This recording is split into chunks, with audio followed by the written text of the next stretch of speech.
It's all out of control. Out of control.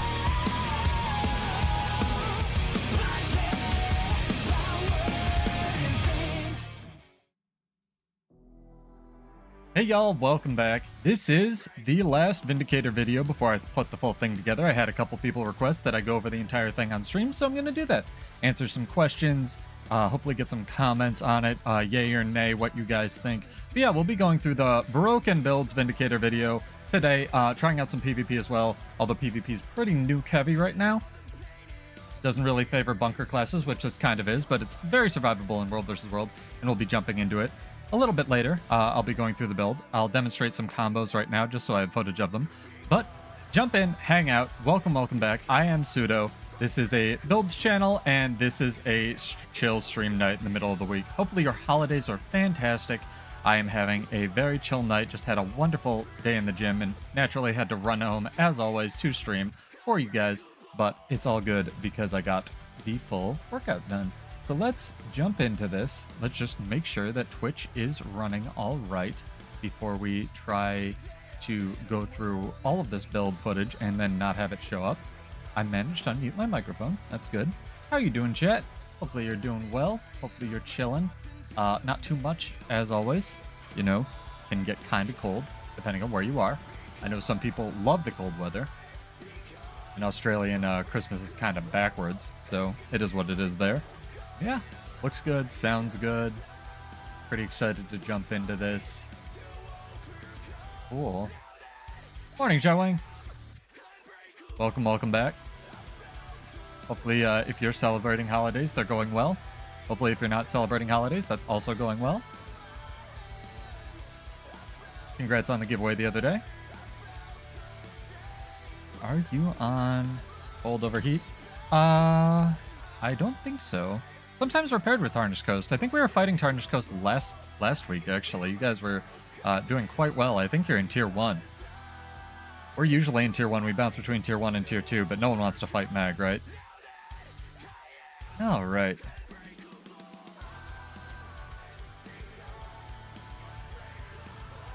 Hopefully one day we'll all get to play together, and that'll be fun. Okie-dokie. Roaming going, make sure I drink the rest of my protein shake. Girlfriend is wrapping presents, all good there.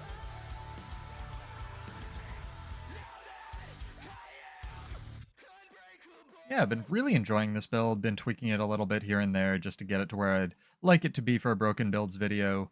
Had some interesting discussions on the forums and on Reddit about the accessibility of certain gear, which I'd really like to know everyone's thoughts. YouTube and Twitch. Interesting. Let me know which one has less of a delay. You don't have to cheat for me. I appreciate it, though. Twitch actually, there's no discoverability algorithm on Twitch, so it really doesn't matter unless you have, like 20 plus, 20, 50 plus viewers for a game like Guild Wars, so don't worry about it. I just do this for the people that want to watch. I don't make any money from this crap, but thank you, though. Appreciate it, as always. Why is there so much hate for Celestial gear? I'm going to think about my response before I answer it. In my opinion, I'm going to give my opinion, then I'll give like what I think that why there's so much hate because of everybody else, like what they think. In my opinion, I don't like Celestial gear purely from the fact that it gives almost double the stat points that other 4-stat gear gives. And 4-stat gear already gives 10% more stats than 3-stat gear. And then if you have Ascended gear, that's, again, 10% more stats than Exotic gear, right? So Exotic Celestial is a really good middle ground for all of that because it's 10% less because it's Exotic, but you still, have the gear, which is 10% more, or like 40%, 30% more than 4-stat Ascended. So mathematically, for the classes that can utilize it, Celestial gear is really, really good. And there's... Not every class can, because of how the scaling works in this game. So things like Harbinger, Weaver, most LE builds, a lot of Guardian builds can, whereas the healing scaling on something like non-dedicated Revenant heal skills or most warrior things sucks. So those kind of classes can't really take advantage of it as well. So I think it might come from a point of jealousy, at least from my personal perspective, because like I can't really make a warrior that heals as well with Selly gear unless I take the shout trait, right? Which is where all their healing is.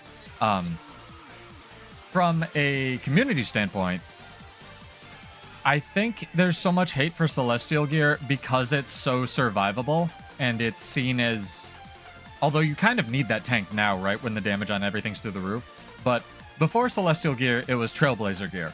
And before Trailblazer, it was probably some kind of Rabbit gear, right? So it's something like that, right? So people really don't like the, you know, attrition builds if they're not built for it.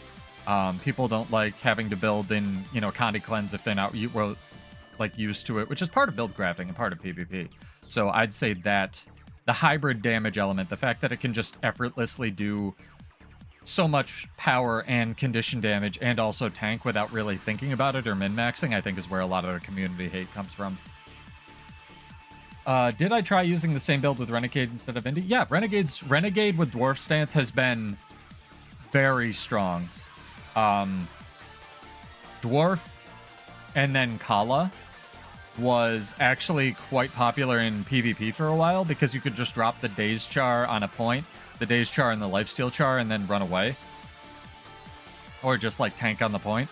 But then they put a really, really aggressive cooldown on the Lifesteal Chars, so it kind of mitigated its effectiveness a lot.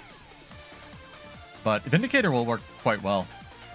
Or, sorry, Renegades. Thinking of the wrong one. They both do, or a lot of the ways classes are balanced, right? They'll have access to very similar boons unless they're trying to really shake things up and like put Harbinger, which is supposed to be, you know, noticeably less tanky than a Reaper on a spec, right? So you'll see things like Herald, Renegade, Vindicator have access to a lot of the same boons and conditions as each other. So they have lots of protection in there, like the Vindicator gets it on dodge, the Renegade gets it. That's weird. Twitch is supposed to be faster. Thanks for letting me know, though. So the Vindicator will get things like, you know, protection on dodge, whereas Renegade will get it on, you know, summon drop, whereas Herald will be able to pulse it, stuff like that. But you won't see, you know, a lot of the unique boons really getting replaced very much. If something already did stability, it'll in general just do more stability unless, you know, again, Firebrand differs from Willbender a lot. Willbender goes mobility, Firebrand gets everything. The thing with meta battle I've noticed, especially recently, is I would very much check when those builds were commented on last, because a lot of them are outdated. What they will do, and I don't bemoan meta battle, it's a great starting point. It's a wonderful starting point. I don't think I could do any better if I had a website, a build website. But what they'll do for patches, at least recently, is they will just take out different text that doesn't pertain to a build anymore. And then they'll say it's updated, right? So I'd be very wary of grabbing stuff off meta battle, but it's a great starting point. And if you can make it work, more power to you. Where are the fights, man? I've gone around to this camp like 4 times. I run a build with Celestial Harbinger, Willbender, and Herald. Yeah. All of those things can utilize Selly gear quite effectively. My friend used to almost exclusively run on Trailblazer Herald before Selly gear was in the game, and he did very well. Very tanky, Condi heavy, very similar to this build. Willbender, you might want more power, but I haven't dedicated too much time to theory crafting on it. I'm not just gonna go around in a circle. I'm gonna find some fights. This is ridiculous.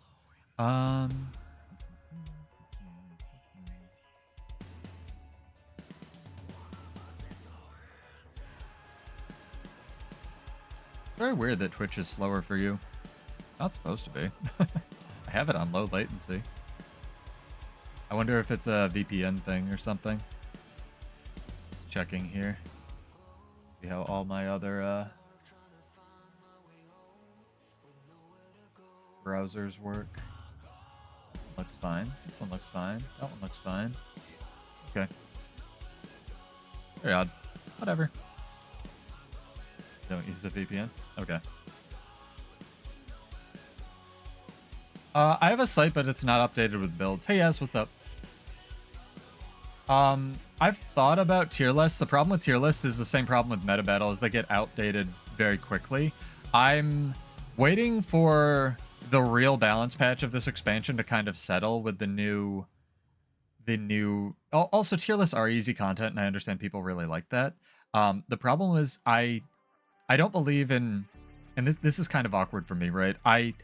Frequently, when I just kind of like fart out content that's really lazy, it does better than the content I put a lot of effort and time into. So I understand. Like, they're very accessible for people. But I don't know what I would have to add something. I would have to add something to the conversation to be okay with me personally doing a tier list. I've thought about it, though. I wanted to do a tier list of actually, like... Because I know Lord Hyzen's done, like, runes and relics and stuff. I would honestly want to do one, like, of sigils. So I don't know. Muckluck is very good for guides. Snowcrows is excellent. They actually update their stuff for PvE, but they also have a Patreon that gets very updated. Hardstuck, I don't have any experience with, but I know, you know, Tpot still plays the game, and I assume he updates his stuff. The thing is, I think he also... I could be wrong. This could be completely misinformation. I think he also owns Meta Battle and Gods of PvP. And Gods of PvP just stopped getting updates when Hardstuck came out. So Hardstuck is at least probably more updated than Gods of PvP. But I know that one's still up, just mad outdated. One of the issues, though, is I know Meta Battle's very outdated. I thought about making my own site, though, but my site would be... You know, I don't really make Zerging builds, right? I have some that work in Zergs, definitely, but my builds are definitely more for, like, just small roaming and stuff. Getting some frame lag in the Zerg fight. Dang, our Zerg went in. Space created. But hey, if you guys want a tier list, I'll do it. I just want to do what people, you know, you guys want to see. I'm going to do an explanation, full explanation for this build now that I've got a... Excuse me, sorry. Very reliable one. A little bit later. Figured I'd let people get here.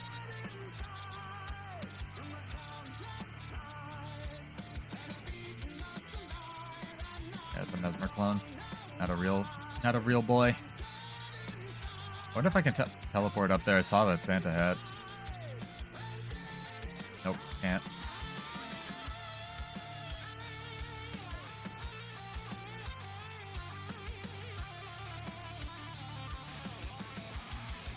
Oh, sir. I will res you. Are they gonna let us res this one guy?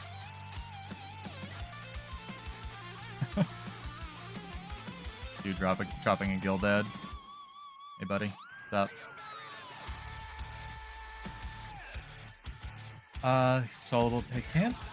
So if you're having trouble taking camps on a thief, there's a trait, I believe, called Invigorating Precision. It's the one in, like, the Critical Strikes line. I think that's what it's called, where it just heals you whenever you do crit damage, and it'll heal you even more if you have Fury. Just slot that in whenever you're trying to take a camp, and it'll be a lot easier. I've always wanted to try building a thief. A more dually thief, rather. Sorry, it's hard to... I don't want to get pulled, and I'm trying to multitask. But the thing with thief is almost all of the thief builds that aren't Condi thief, and even the Condi thief build, play the same way. They go into stealth, they burst you, they go back into stealth. And I find that really boring from a playstyle perspective. So I don't know. The thing with Mesmer, you want to use your clones to absorb a lot of the damage. I find my builds that I've done before with, like, very clone-heavy clone spam builds are a lot more survivable when taking camps and such. Ooh, are we going to get this Firebrand? That'd be great. Yeah, we are. I did a thing. Okay. Not a Zerging build. This is a dueling build.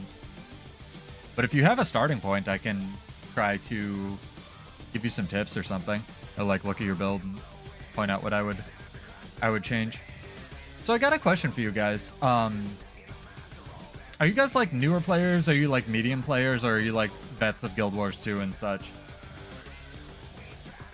Either Harbinger or Willbender, maybe on Selly gear. The couple Mesmer builds I've run with Selly gear, though, I think are quite strong. You might have to spec into, like, Condi Daredevil for Condi Thief, but I haven't looked at it in a minute. Probably less AoE damage is the big thing, so you need to know how to do it. So taking camps might be harder, but dueling might be a little bit easier. I love this soundtrack. I want to kickstart a fake sequel to this game so they make another soundtrack. The funny part about Metal Gear Rising: Revengeance, which is where the song is from, is it was on sale for like $3, right? This is a interesting marketing sequence of things, right? So it was on sale on Steam for like $3. Everybody bought it, no one played it, because that's what you do on Steam with Steam games, right? And then exactly 1 year later, there was a lull in video games, and I feel like a lot of people went, oh, Metal Gear Rising: Revengeance, that's in my Steam library, and I've never played that before, because everybody bought it on Steam when it was on sale for $3. And then it went up in popularity like 1,000% or something ridiculous. No, that's fair. It took me forever to get into World vs. World. I'm just curious. Because I started having this discussion on Reddit, and then I immediately got, like, my post immediately got dumpstered. And I like people's opinions on it, because I might just be completely off base here. So, I mentioned last stream that I think one of the biggest barriers to entry for new players is the inability to craft cleansing sigils, right? Because they're really good. And they're basically mandatory in PvP. So I'm not really sure why they're so hard to get in World vs. World, other than it's just an archaic leftover of, you know, you got your Artificer to level 80 so you can, or level 400 so you can craft this. Which I get. I get that you shouldn't just be able to log in and instantly have everything, but also they've made a lot of other things that used to have very strong, prestigious value that you would take from PvE over, like Celestial gear, much easier to get, right? At least in certain ways. And similar to how you can buy literally any piece of armor or weapon from the World vs. World vendor, I don't know why you can't buy cleansing sigils. Yeah, I know, man. I'm right there with you. I actually have, Get Wrecked. I actually have, what's it? I think it's 8 legendary runes, because I made an extra one just to see what I would get compensated, and I got a like exclusive PvP hat.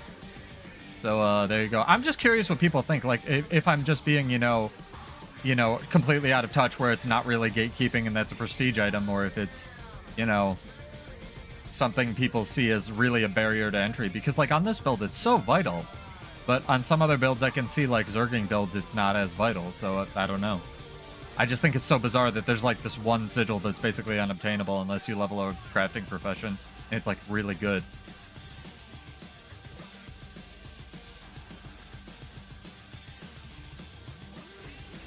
It's gonna take forever to cap. I'm not gonna stay here. Because believe me, I understand the meaning of prestige items. For example, when they nerfed the chest piece in World vs. World that you used to have to be like level 2000 to be, I was actually a little bit like bummed about that, because I had finally gotten level 2000 and I had just bought the chest piece, and then they chunked it down to 500. And I was like, well, there goes a bunch of wasted effort. But also I'm like pretty happy that other people can have an item that's actually obtainable, right? They don't have to play for literally 4 times as long. So I don't know. Just curious, like what the appropriate gatekeeping level is. I don't know. It's a discussion, to say the least. You want to fight, sir? Oh, he's lagging big. Look at this man. Hello. I'd like to fight.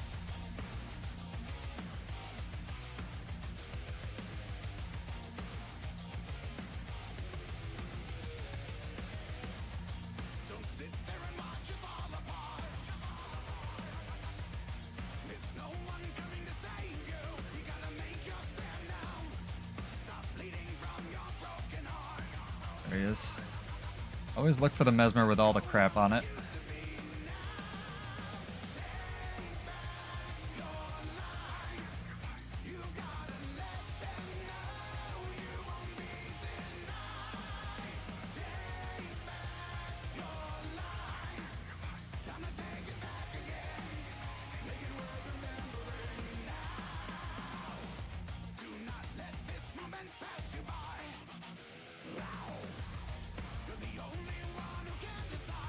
Safe stomp. Feel bad for that guy who's kind of lagging. I probably shouldn't have jumped on him. Ow! Oh my god, I almost died. That was close. Got him.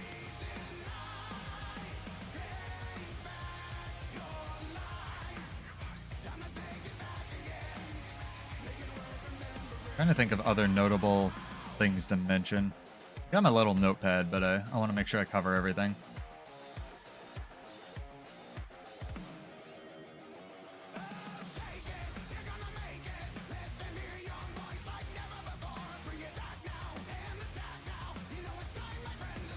You can't. This is all fake. No, I'm kidding. I've played with a controller for 10 years. Elmer, if you have any questions, I can help you get your setup going. But it works on Steam Deck. It's become a lot more popular with like portables and such. I've done all the content in the game. I don't want to like go down the list of stuff, but I've done everything. Played the entirety of Guild Wars 2 on a controller. It's great. Very relaxing for map completion. You can even set it up purely through Steam OS if you have a Steam Deck. You don't even need any external programs and stuff. Good lord. Why? What was attacking us? I don't understand. Was it that one Mesmer I just killed? I'm mad. I'll fight him again.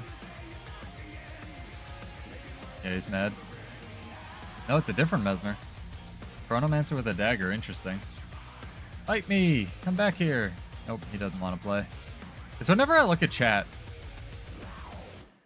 Whenever I look at chat, I get ambushed by something out of stealth. Song rules. Yeah, we'll go over the builds video in a bit. If anyone has any questions while I'm going over it, let me know. Might have to mute my music and may have to entertain yourselves.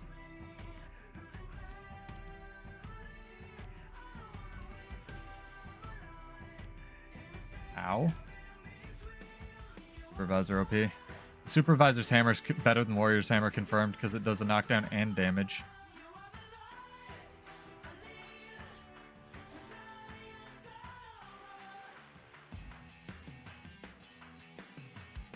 I need to get all my emotes set up since you can't use chairs in World vs. World.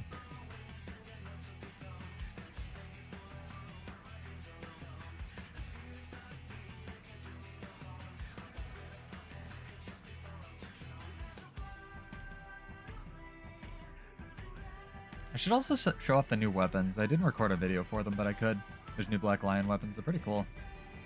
They're like volcanic thunder weapons, which is an interesting combination, because we don't really have a lightning dragon in this game. Pretty cat.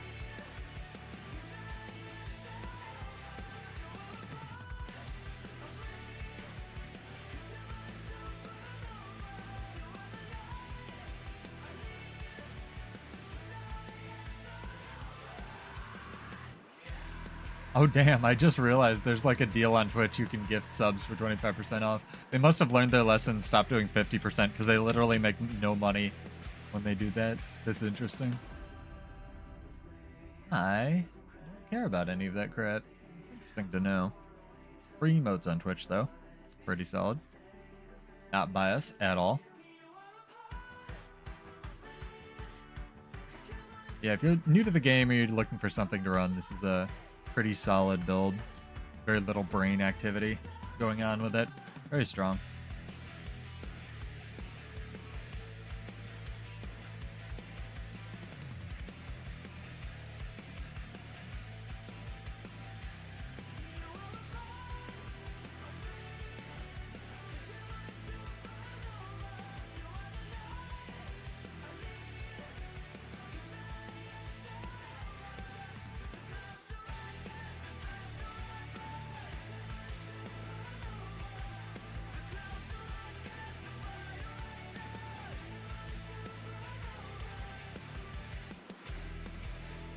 Might even take this into PvP later.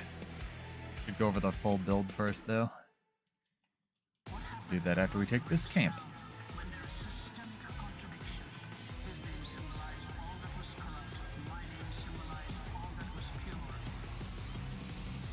I love that you can blast blindness with this. Blindness is such an underrated condition, and a lot of things don't actually have access to it that aren't Thief. It's weird, but there's very few skills in the game that actually blind. Relatively speaking, of course. No weird supervisors in the camp. Alright, we're good. Oh, hello, sir. Christmas Mesmer? Tempest. Do this.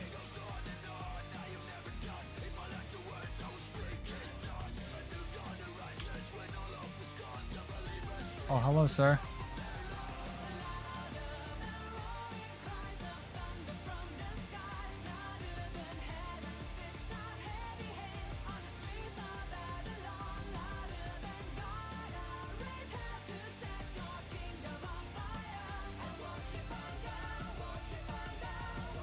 Oh, damn.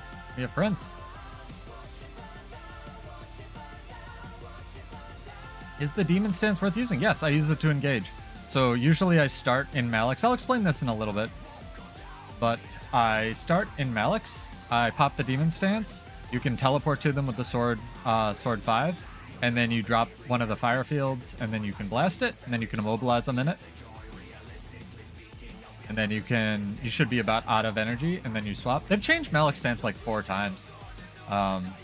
It's really interesting. It's not bad now, though. It does like buttloads of torment. And the cool thing about Malix, or the like Embrace the Darkness. I'm assuming you meant Embrace the Darkness, not Demon stance, right? Because this is actually Demon stance. The cool thing about Embrace the Darkness is, like I said, you can blast it. You can blast it, and it does AoE blindness.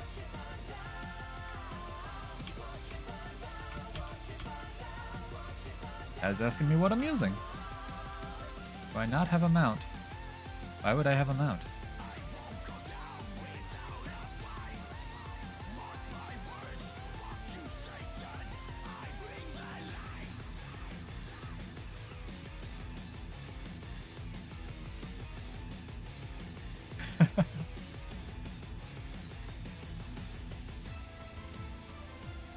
It's okay. You can be bad at video games. It's a great part of video games. They don't matter.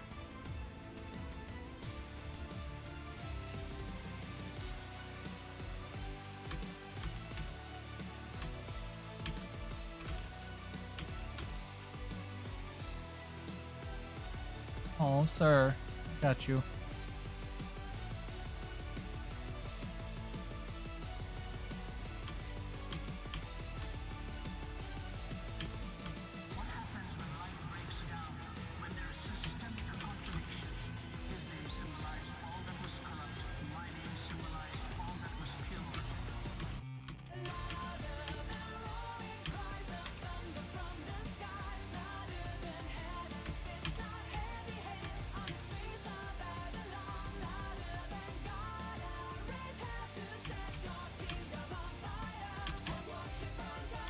Sorry about this, chat.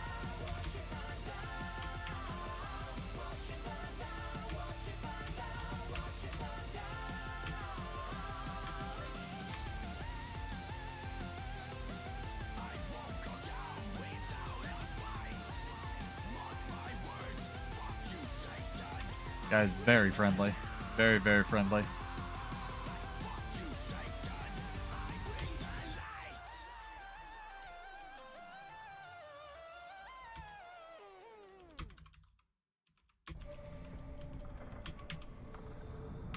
I gotta jet. Sorry, guy. I'm gonna kill every one of you. And Armistice Bastion. Let's go.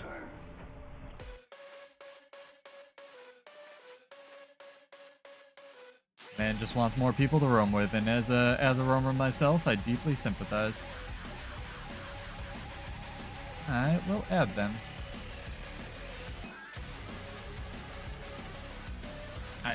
Let's get this going, chat. So I'm going to mute my music. I'm just going to be talking a bunch. If you have any questions, feel free to ask. I'll try to answer them at the end. But I need to pull up the build window for this. And we'll go here. Okay, okay, okay. Good song, though. Actually, this song should not be on my playlist because I can't play it because that will get DMCA'd. Oh well, we're learning stuff. Also a good one.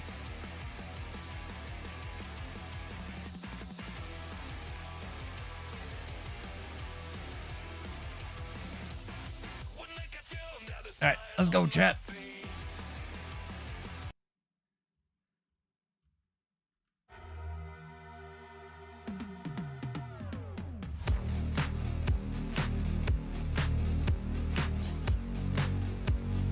Build window and build window, and we're good. Okay, good stuff.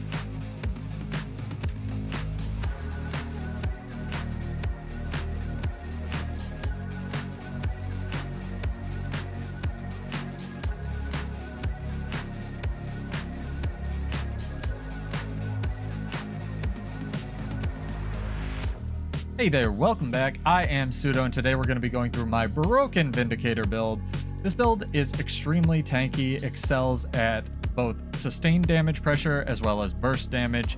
It's pretty mobile, although not the most mobile, and it has unbelievable sustain. So without further ado, let's get into it. The benefits of this build is you can also run it if you're new with mostly the starting gear. The total cost of gearing out this build, not including the cleansing sigil, which you really should work towards having, is barely 10 gold if you use the starting celestial gear that will be exotic but still be extremely strong. So let's jump into it, what it excels at, and a couple combos on how to play it, shall we? So the gear for this is fairly similar, whether you're running the... Hey SotO, what's up? Just recording a video really quick. So the gear for this is very similar, whether you're running the Ascended version or the exotic version. You're going to want Celestial gear, surprise, surprise, for almost everything. You can grab some toughness infusions and a couple concentration infusions. The concentration infusion will get you a little bit more benefit than anything else on this, but I really wouldn't worry about it too much. The sigils are pretty mandatory, so again, if you can, craft a sigil of cleansing or use one of your legendary sigils. And then Sigil of Energy, Sigil of Vision, and Sigil of Battle. The reason we run 4 on swap sigils is we can actually take advantage of all 4 by legend swapping and then weapon swapping. It's a thing that you can do on Revenant, and if you didn't know that, well, it's time to learn. Well, it's a good thing to know. We're running Corruption, Salvation, and Vindicator for our traits. That's a trait name. Redemptor's Sermon gives us a little bit more Condi Cleanse. Balance and Discord gives us a little bit more healing. This trait has actually been changed, so I can't show it off here, but basically pressing your F2, which is your energy build, will grant you endurance and energy back, so it's a good button to have whenever you're running low on energy for skills. Empire Divided gives you a little bit more power and healing power, and then Vassals of the Empire is the key one, which modifies your dodge. So this dodge will both do damage as well as grant protection and might, as well as extend any boons you have on you. This is extremely important for this trait, Resilient Spirit. Resilient Spirit is ridiculous in PvP and is even more ridiculous in World versus World. I won't go through all the traits, but essentially this is one of the most important to know. Basically, you gain 200 or more barrier for every boon you have on you, limited at 5, but that's about what you'll be limited at anyway every 3 seconds. Extremely strong trait. You can also run Fortified Blessing if you're running into a little bit more power pressure, but honestly, Resilient Spirit's extremely good. So, going through the Salvation traits really quick. Healer's Gift, end of your dodge roll, hears nearby allies, extremely strong. Eluding Nullification, end of your dodge roll moves a condition from nearby allies, which you'll see also gives endurance because of this trait. Gain a little bit more healing power and convert some of your celestial healing power to concentration. Then we already went over Resilient Spirit, extremely strong barrier trait. This trait really doesn't do much for us. And then looking at Corruption, Invoking Torment, Demonic Defiance gives us resistance whenever we use a skill in Malix. Breathing Malix, a little bit more condition damage. A little bit less damage whenever we have resistance on us, so it's kind of like fake protection. Yearning Empowerment, damaging conditions last longer, always good. And then this trait is ridiculous. I can't believe this is still in the game, but Permeating Pestilence actually transfers conditions from you onto your foes. And the reason this is important is, first off, this trait doesn't say it, but it's 5 targets. And it says conditions copied. They actually changed this back, so it actually transfers conditions. So what you want to do, or things to take note of, with this trait. It's actually 2 conditions per target, and those are entire stacks. So if you have 25 stacks of burning or vulnerability on you, or something similar, that's all going to one person. So maximum, you can actually transfer 10 conditions off yourself with just this trait if you're fighting. I think this trait has a radius of 240. If you're fighting 5 people, or 5 targets, like 1 mesmer, in a radius of 240, and you manage to, press your F1, I know, big cost, it'll actually transfer off 10 conditions on you. It also ignores blind and is unblockable. So it makes sure that those conditions transfer off of you. This is important because of this. The relic we're running on this is Relic of Neos, and while it's not in the build editor yet, removing a condition from yourself heals you. This does scale a little bit with healing power, but this does not have an internal cooldown. So together with the cleansing sigil, we're removing 3 conditions and then up to another 10 conditions every 10 seconds. Extremely strong. That means, quick napkin math, if you're removing 5 conditions, only fighting 1 thing every 10 seconds, that's a lot of healing. Like 2,000 healing every 10 seconds. Very, very, very, very, very good. So how you want to pair this is you want to sort of aim your legends accordingly. And those of you who don't play Vindicator too much, don't be too daunted. We're not running the Alliance stance here, we're running Dwarf stance. It's a little bit easier. You can run Alliance stance with this. I would take Amnesty of Shing J if you are, and you'll know what you're doing if you want to run Alliance stance with this. There's a way of swapping into your legends and out of them, so you trigger actually 2 swaps every 10 seconds, but don't worry about it if you're new. We're running Dwarf for a reason. You want to pair Mace and Sword generally with Malix, and Dwarf with the short bow. I'll show off a couple combos that you can do with this, but basically there's 3 things you want to remember. When you initiate, pop your Embrace the Darkness, initiate with Death Strike, throw down a fire field, and then blast what we'll have pulsing as a dark field. That's an AoE blind. You can also then immobilize them in the fire field, whack them, your auto attack is very good. Do a quite long blast finisher to blast potentially more dark field or the fire field, or both if you can layer it up right. This also does torment and weakness. Then you're going to want to legend swap, then weapon swap. Very important whenever you go to weapon swap or legend swap to do both at the same time, unless you're forced into a, needing movement speed. You can throw down Inspiring Reinforcement if you need stability, like if you're getting heavy CC pressure. Generally, you want to pop Vengeful Hammers, but as soon as you legend swap and weapon swap, you're going to want to pop 7-shot, and then Bloodbane Path, and then possibly immobilize them with Scorch Razor. This is because the Sigil of Vision will allow you to crit for 3 seconds after swapping legends or weapons. This is insane that you can trigger all 4 sigils every 10 seconds. So that's going to mean 7-shot and Bloodbane Path all are guaranteed to crit, which is insane power damage for a Celestial build. This build also excels at CC pressure. You have Forced Engagement, which has a 15-second cooldown, Scorch Razor, and on Malix, a 600 range 360 AoE leap. It also hits 5 targets. If you're having any trouble fighting something, generally you can just change CC them or kite them around enough to heal off of the conditions they're applying to you. So, I'll roll through a couple combos, but enjoy the montage of me base rolling kids, and enjoy the montage of fights in World vs. World. If you have any questions, drop them in the comments. And I'm SotO, and I'll see you in Tyria. Cheers. Alright, let's record some combos, and then I can go back to the regular stream. Selly is costly, SotO, but you should get some from the level 80 level up ticket. That was actually a discussion we were having earlier.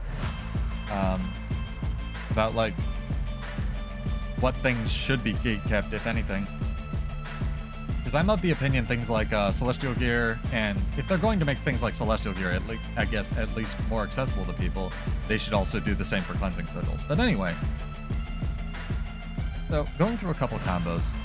How you initiate: Embrace the Darkness, teleport, throw down the fire field, blast Embrace the Darkness, immobilize. You can always jump to evade, legend, weapon swap, regens all that endurance, pop the hammers, trigger 7-shot, trigger Bloodbane Path, throw down and immobilize, or knock down. You want to try to use most of your energy up because you're just going to get most of it back anyway when you legend swap. So do the same.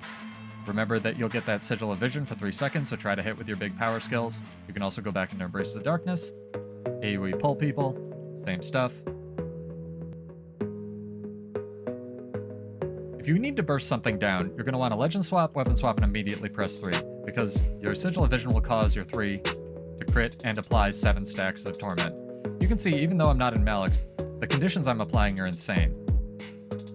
Remember that you're also transferring conditions off yourself every 10 seconds and healing from them, so you're going to have double pressure in an actual fight. You can also use your 8 for Boon Whip if you really need to.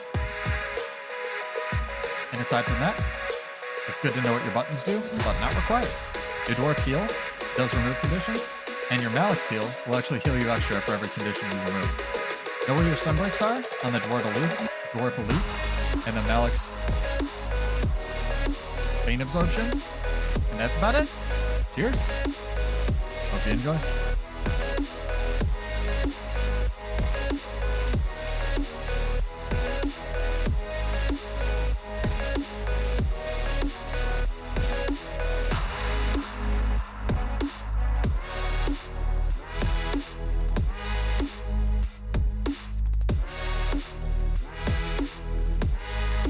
That was weird.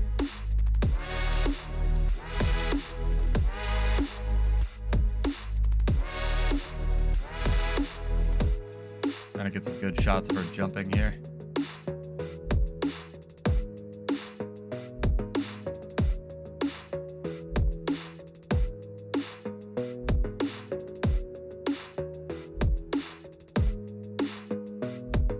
There we go. One of those will be usable. Alright, back to music, back to roaming. Sorry about that, chat. Had to get the footage sometime. Carrion or Dire for conditions? I can't even remember what Dire has on it. I'm gonna have to look that up. My brain wants to say Dire because it's not in PvP. Sorry about that, guys. I am back. Dire stat accessories. Condition damage, toughness, vitality. No. Sort of a mix. Honestly, I'd probably go Rabid and then build in some, like, vitality, if you could. Or get the condition damage or condition duration from something like Tormenting Runes, although those might be a little bit costly.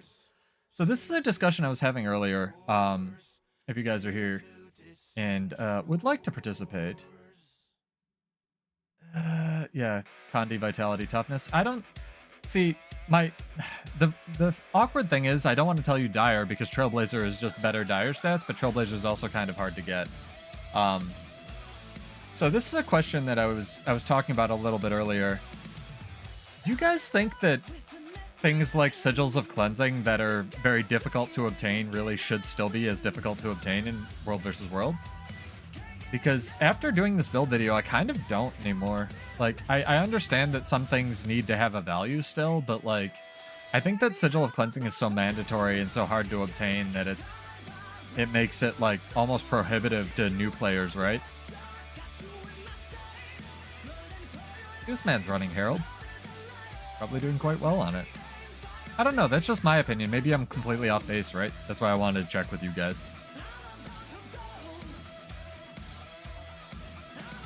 Man's running Vindicator. Vindicator and a Herald fighting. I feel like we should jump in. I will res you, sir. Fellow Revenants. Man is running a staff.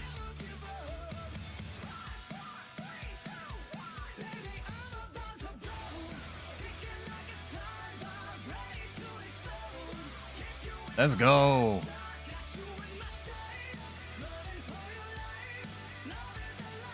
Mostly use Sigil of Earth, Fire, or Air? Interesting. I would try to run on-swap Sigils if you're running any kind of Revenant, just because of the Legends weapon swap thing I mentioned.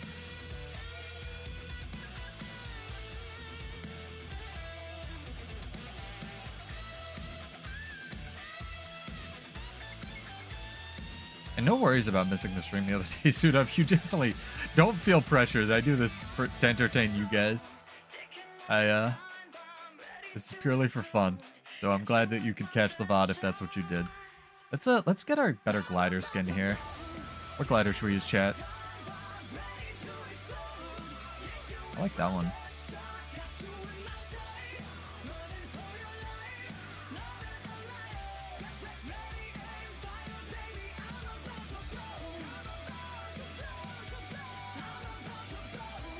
That's pretty cool.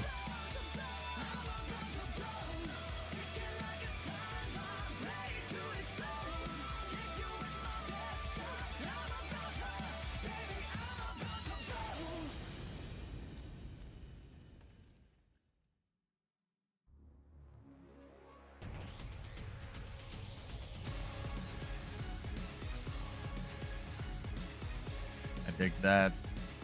Hell yeah. Apply, and then we'll dye our... We'll use a different cat today. Got all these cats, I should use them. Purple's the best color. I'm slowly converting my girlfriend, it's great.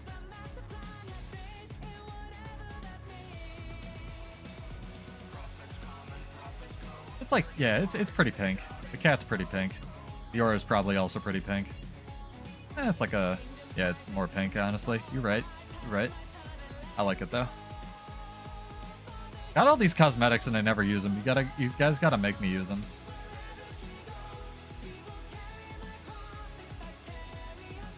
I have a habit of just buying things and never using it. You should just get her into Guild Wars, Ares. Like, do the thing where like, hey honey, I got you something, and just buy her like cute mounts. If it is a her, sorry. Didn't want to assume, but yeah. I think you might have said wife or girlfriend or something. Maybe it's neither. Sorry. But yeah. If you guys have any questions about the build, I'm sorry I had to record that earlier, but let me know. I really enjoy it. I think it's very strong. And I will be editing that build video, but I realized I recorded a bunch of audio the other day, and it only had the explanation of the alliance stance. So, all good. Do I have a link for the build? It should be in the description, but I can link it. Hang on. Hopefully I'll get ambushed and get something to fight. I'll link you the regular one as well as the level 81.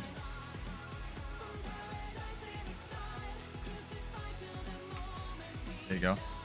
Put in 8T. Buy that one. There you go. The top one's the ascended version. But really, if you can... See, this is the thing. Like, if you can get a sigil of cleansing, get it. And put it where the sigil of purity is. Because it's so, so vital for this.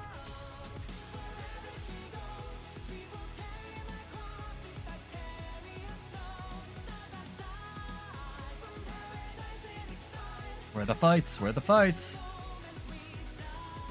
You can also see, I think I've run this build like 3 nights now. Yeah, that's fortunate. You managed to snag one that's into Guild Wars 2. Lots of my friends are in the same boat. They grew up and have jobs, and it sucks. If you tend to camp one weapon, play engineer. Zhouing, try like Hollowsmith. Because they only get one weapon anyway.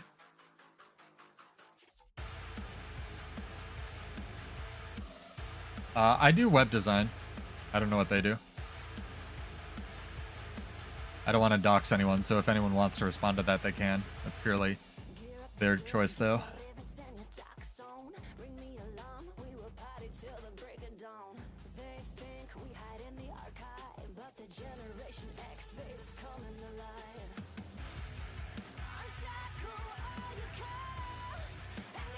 Got him. Web design's fairly good if you can learn how to do it.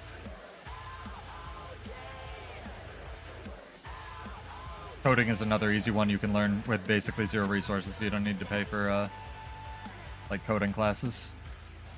You also don't need a monster computer. Get a decent job.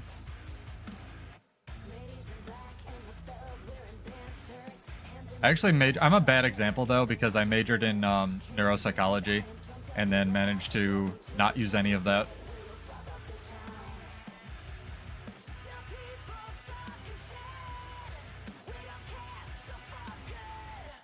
Disabled vet. I'm sorry to hear that, but thank you for your service.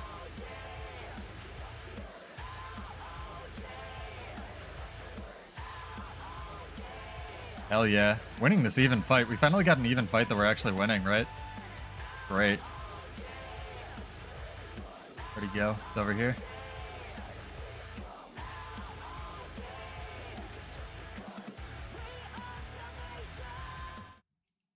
Oh, real quick, I also want to pause my music to... Real quick, I also want to mention that if you ever have to get someplace fast on this build, the Malik's Leap and your Mace 3 are decent movement skills. They're obviously not the best, but you can get a little bit more energy for using both by just legend swapping instead of legend and weapon swapping. And then if you're running to or from something, you can also throw down the road and blast swiftness. This is also a really good way to get swiftness on the level 80 exotic build, where you're going to be a little bit more limited on your mobility because you're not running a Writ of Masterful Speed. Sorry about that. Gonna have to cut this apart.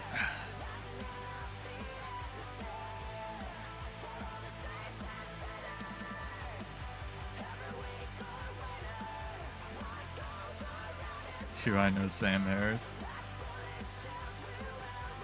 I don't know if that was rhetorical. I know no one named Sam Harris.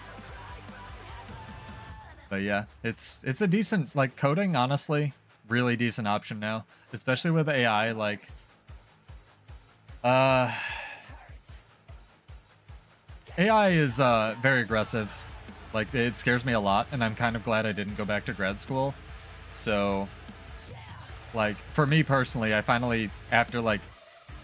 I live in the States, right? So, undergrad, and I didn't grow up very wealthy, so I had to pay off a lot of my undergrad. Now that I've finally done that, woo! I'm very much waiting to see what the next, like, 3 years or so bring for the advent of AI, and then if I go back to grad school, it'll be something that works around that. Hopefully it won't literally take all the jobs in the world, right? Damn, Ares Cybersecurity. I knew a couple people that used to do that. They all made lots of money and then retired early.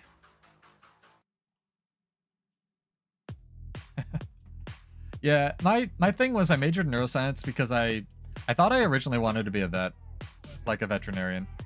And I majored in neuroscience thinking, oh, I like animals. And the problem with that is I was only going to be dealing with sick animals, right? And I wasn't going to be dealing with a lot of people who didn't want to pay to get their sick animals, like, helped or fixed or anything. So I was like, well, that sucks. I don't want to do that. So after lots of, like, soul searching, I was like, well, I still, you know, have this major. I can turn it into something useful. I'll just basically major in psychology.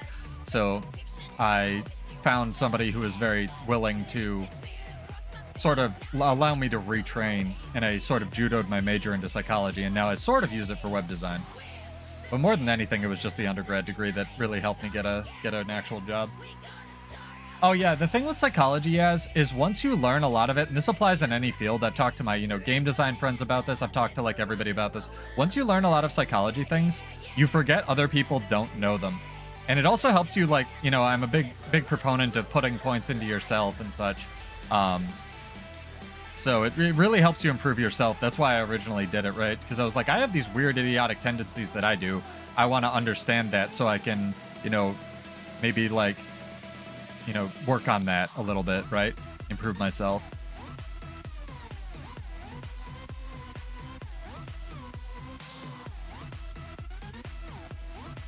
Need more hackers. Well, I think Yaz is in the Middle East, but it is true.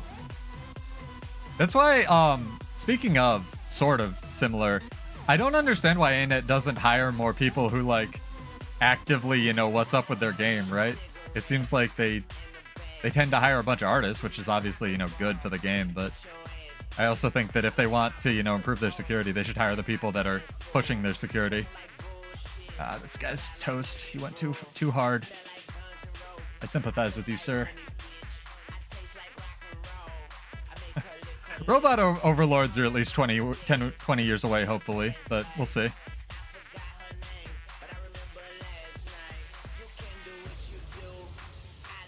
I would be more, you know, my heart goes out to the people in industries like voice acting right now, especially for things like video games, where they're trying to pretty much just automate everything with AI, right?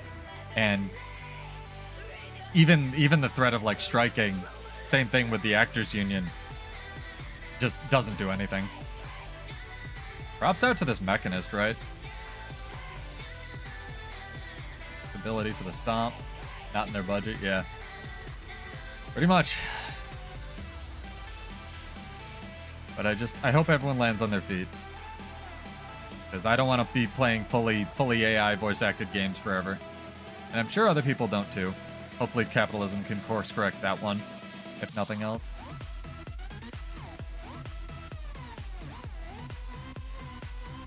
It's okay, everybody's outdated. Oh dear. Oh dear. We are getting pushed by an actual team. And maybe I'll live? Look at how much health I just got back, chat. Oh, I love this build so much. Did you see that? I just transferred all those conditions and healed like 60k. Good night, dude. Thank you for joining. Have a wonderful night, yes.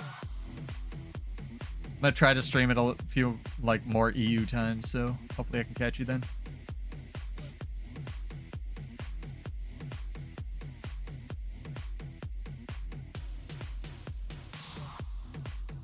Oh, I'm in the wrong legend. Still the wrong legend. Good lord, still in the wrong legend. Oh man, that was so many people. And I was just in the wrong legend for way too long, but at least my friend lived, right? If the game is good, what's the matter? I wasn't talking so much about the game. I was talking about like the AI voice acting. And I know a couple voice actors and I'd like them to have jobs, but I just feel like as it is right now, we're still in the very infancy of AI. So I don't think I'd be very down for a fully voice acted AI generated game. So that's sort of what I mean with that. But yeah, some of the AI generated music, and again, the other issue with AI obviously is the people that it's getting trained on aren't getting paid shit, right? Like that's just, you can dress it up all you want and everyone can sue everyone else, but there needs to be some kind of, if capitalism is the course we're going, like the rules we're playing by, there needs to be some provision for that, and there just isn't right now because this all happened way too fast and lawmakers don't understand it at all. So lots of problems, lots of good things coming from it as well. But like, for example, a lot of the music that's AI made, like if you're not hurting anybody and you're just, you're not selling it, you're just using it for yourself. Yeah, if you want like 4 more bands in the style of whatever bands you listen to and you can get it from AI generation, I think that's going to be awesome. At least for personal use. But the issue is where the personal crosses over into making money with it. Or attribution. These are good fights tonight. I'm getting some quality footage. Love it so far.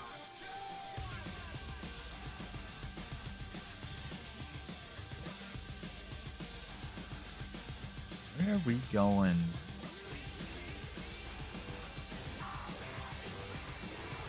Yeah, I'll try to have this video up.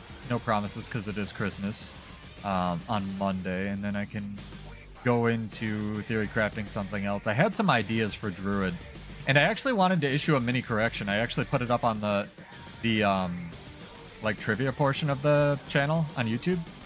This doesn't affect the question I asked the other day, but something really interesting is there's actually only a couple, I knew it, there's only a couple classes that actually can't use 4-on swap sigils, which is really interesting, honestly.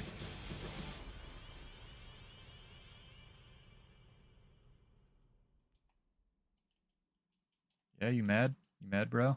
You mad? You mad? Can I get there?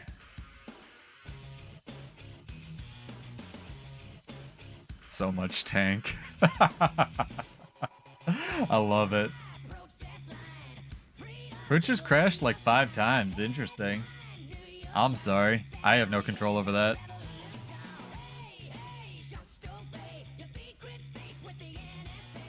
Dang, they just took Stone Mist. How am I even in here?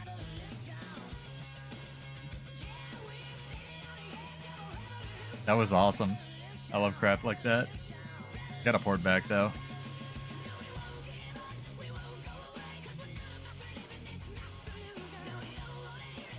So much tank.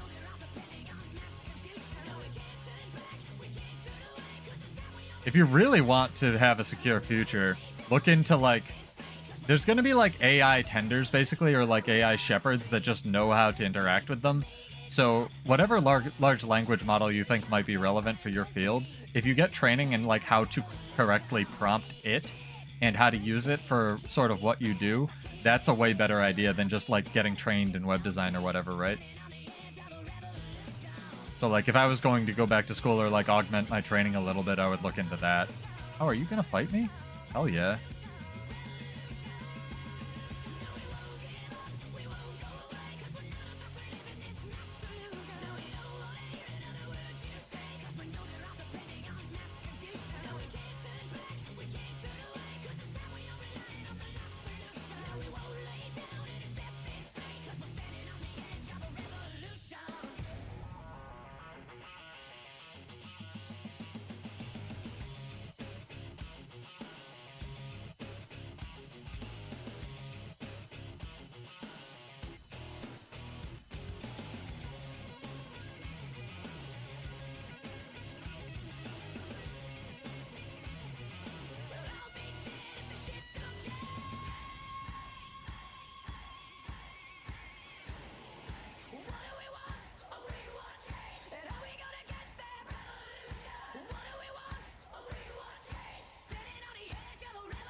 He's dead.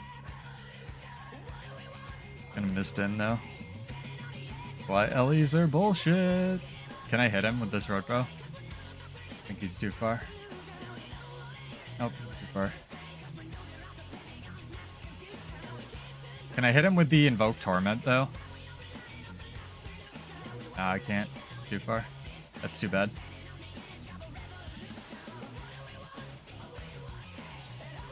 It's not because humans are clever. It's because robots don't need anything. Like, people forget in all the... I mean, Terminator's a fun sci-fi fantasy, but the thing that people forget, like, when it really comes down to it, is a robot doesn't need a biosphere. A robot, you know, if we got to the level of ridiculous Terminator sentience where they even felt the need to compete with humans, they could just unfurl a solar sail and float away. There's no reason to go with war with the humans other than pure malice. And robots, by definition, are not full of malice. Although, you know, AI being trained on Twitter would say otherwise. But if we get to the level of pure autonomous intelligence that people suggest, like Skynet's at, there's no reason for it. You can find everything you need to exist on a meteorite if you're a robot.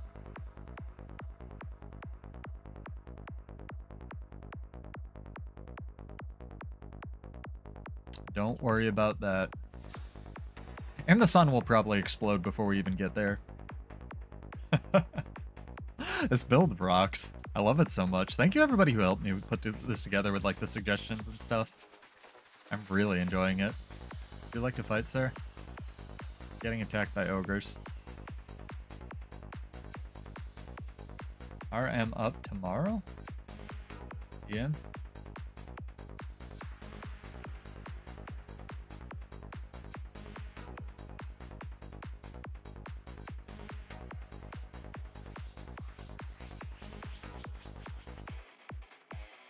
Oh, right. Oh, Twitch crashed for me. Interesting. I wonder if it's a browser-based thing. I was using Brave. That's weird.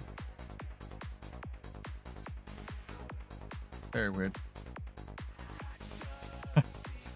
Yeah, but it doesn't matter. Again, robots are timeless if they just keep repairing themselves.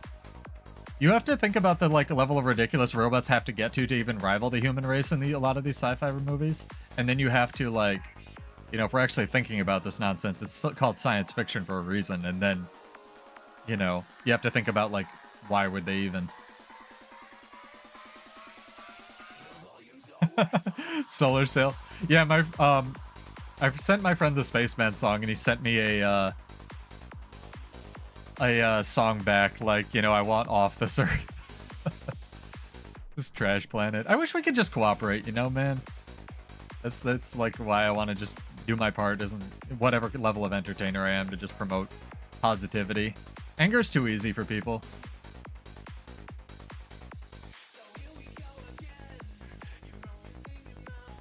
I do believe that one of my core philosophies as a human is that if humans work together, we could all find space dragons, and I think space dragons are way cooler than war, so I'd like to see more of that. Would you like to fight me, sir? Would you like to just do whatever you're doing? Hey, Gro, what's up? Oh, yeah. If you can get the invisible shoes, go for it. I still don't have any of those, and there's like 3 different pairs. I know one of my friends managed to snag all 3 pairs when they... There was some crazy event that started like nuking the price down, and he snagged all 3 for like 1,000 gold each, which sounds like a lot, but they're usually like more than that. I don't know. I can check. If you really want that look though, and are a light character, there's a different shoe type you can get. It's on the tribal set. You can get that from World versus World or PvP. Oh, there's the data mined cape.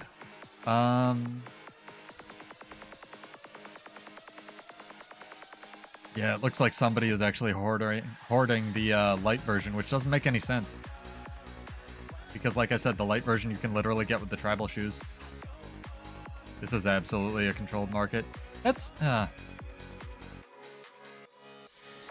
don't want to get into complaining about it too much, but that's something I don't like about a game that goes this long, is that, like, eventually you just get into people controlling markets and stuff, and I don't really like that.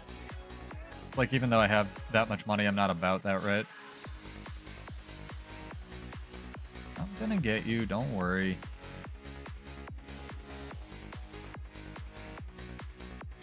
Maybe not.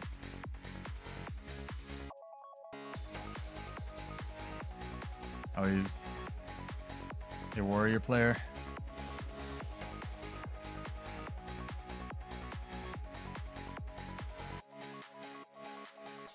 Yeah, he's a warrior trying to fight a revenant. If that's not emblematic of what's going on this channel right now, I don't know what is. Oh, the tree blocked the chain? Wow.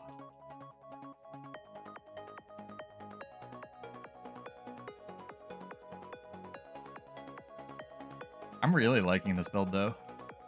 What is my server? My server is Sea of Sorrows. We're making a small cadre of roaming people, though. I can give you an invite to the guild if you're okay with the rules. For if and when, like, mini alliances come out.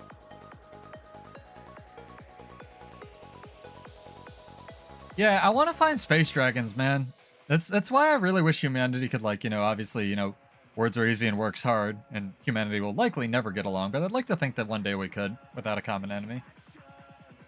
Be amazing. Find space dragons. Because we don't know they're not out there. That would be sweet.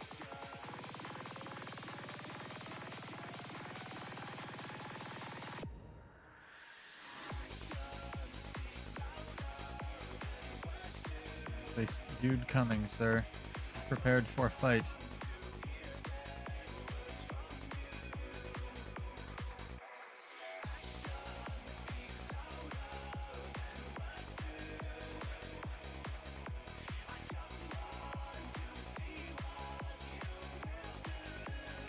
Oh, he's healing the supervisor. This is very cool.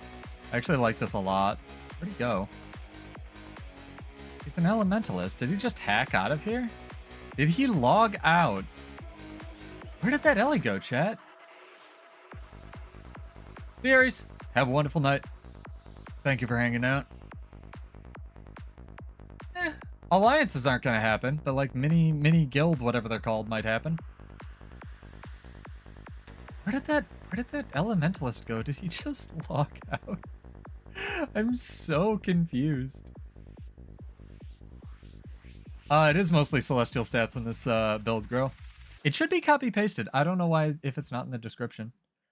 You get celestial stats from just using a level 80 ticket, though. I've been trying to make my builds more accessible for new people, and because that's the starting gear, I decided to use that on this one.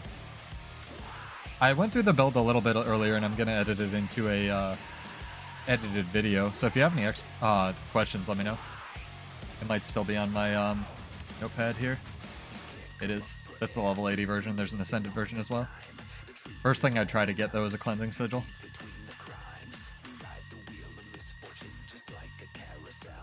More positive music. Yeah. This build rules. I wish you could use a greatsword. It can, but the greatsword's just not as good. Which is weird. Because Vindicator. Mace is just a good weapon, though. The fact that it has, like, mini skull grinder, which is a 1200 range, like, triple blast finisher or whatever it is. Revenant is very, very cool. I really like a lot of its utility. And you saw earlier in the like mini skirmish we had with a bunch of people, like pretty useful in like small fights too. You want to fight, sir? Whatever you are, I'll fight you. I'll fight. I'll fight. Jumping at me. You want to fight? Okay, cool. It's a weird interaction I just had. Waiting for his friend.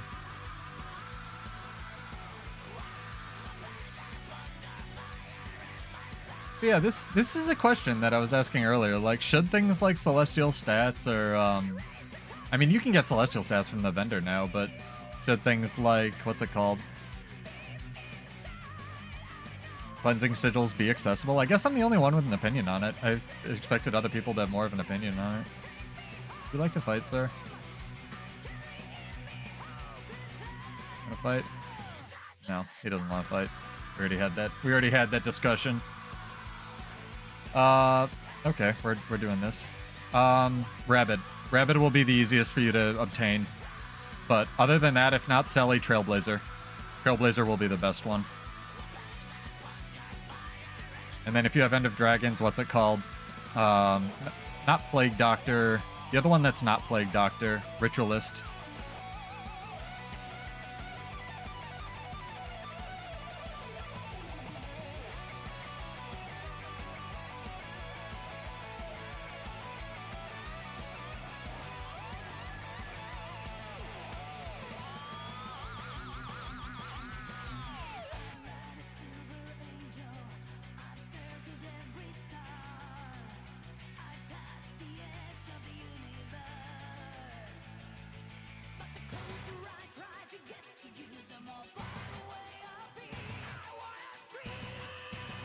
You can also still legend and then weapon swap while you're CC'd like that, which is crazy. I just dumped all of his condies back onto him and he was like, nope, dead. The thing with Carrion is it doesn't have any expertise or concentration, and the thing with this build is you really need the concentration. So, like, you see even on the exotic version of the build, I run fireworks runes. So something like, if you have End of Dragons, like Ritualist will be okay, but you'll need to get toughness from somewhere.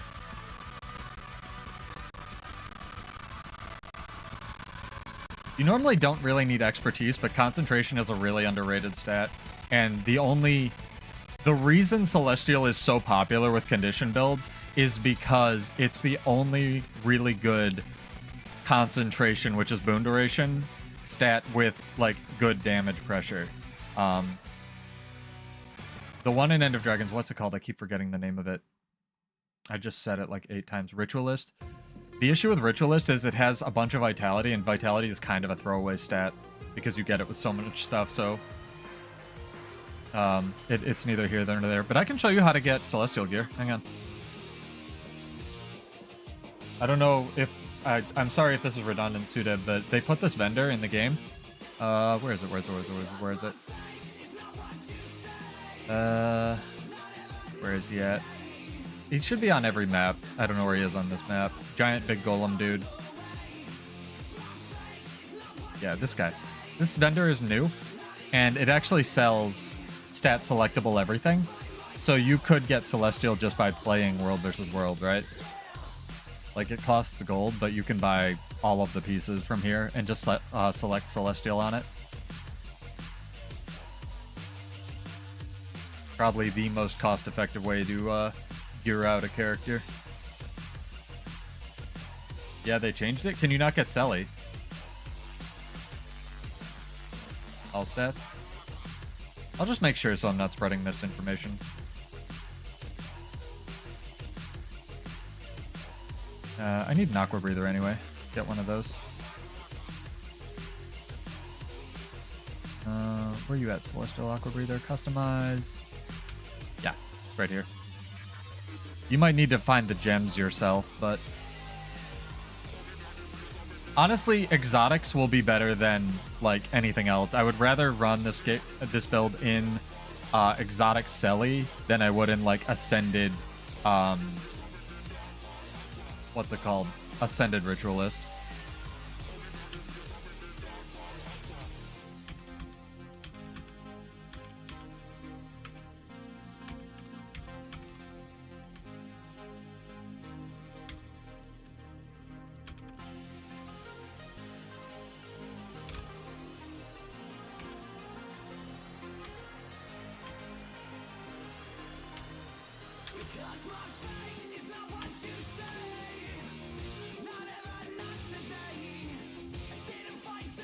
Sorry about that. Yeah, it's very good. I really like that vendor. It's been something I've wanted them to do since they, you know, started World versus World. It only took them 10 years. Hey, better late than never, I guess. It's objectively the best way to get an Aqua Breather, though. Before, you actually had to wait for Winter's Day to roll around or farm berries. Getting an Aqua Breather was a pain. It's still kind of a pain, which is why I tell people to even just keep their exotic Aqua Breather they get from leveling up.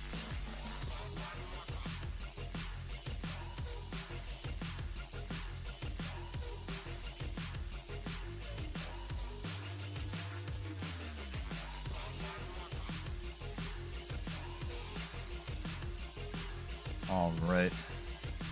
Yeah, I was running around and just I did it to prove it the other night. I just leveled up an 80 character. I could switch to her now that we're not in tier 1.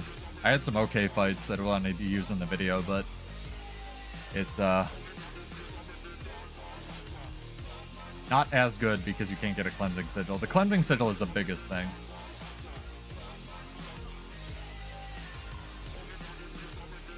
But not required if you're running antitoxin, but then you have less healing, so you need to make up for, you know, a different way. So it is what it is.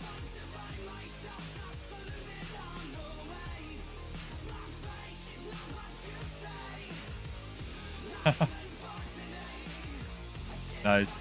My oldest character I actually don't play because I don't want to, like, I don't know, accidentally delete it or something. And see you, Sudev. Have a wonderful night. I don't want to accidentally delete him, right? So it's he just lurks and gets my login birthdays every like year or so. It's teleporting Doliak, man. These Doliaks are OP. I've been thinking about changing my Wednesday time slot to what would it be? Like 7 hours before this, or before when I usually start streaming, because I have a couple, you know, people who obviously watch from the EU, and I'd like to give them something to watch as well. It's tough. Guild Wars 2 has too many fans. You can't hit all time zones. Even for a smaller channel, it's like tough.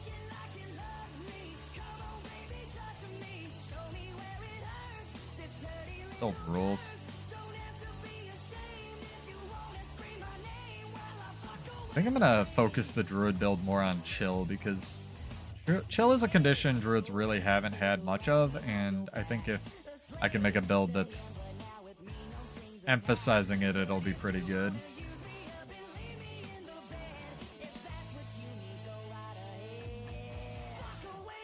Just stream 6. Some people do that, man. There's people who, I mean, granted, some people stream like 5 days a week, 16 hours a day, like 10 hours a day, man. I have a job. I can't do that. I have a job. I have to work out. I have to pretend to like talk to my girlfriend occasionally. No way. You think you can do everything, and then you realize, you know, when you start doing stuff takes time. Forgot how long that was. Yeah, this mace skill is great because it's actually really good for zerging, because it's this explosion thing that's not a projectile. And it's really good for tagging, because I think each explosion is like 3 targets or something. Yeah, 3 impacts, 3 targets, so it hits 9 things maximum. It's like really good. Ow. Please stop. Thank you.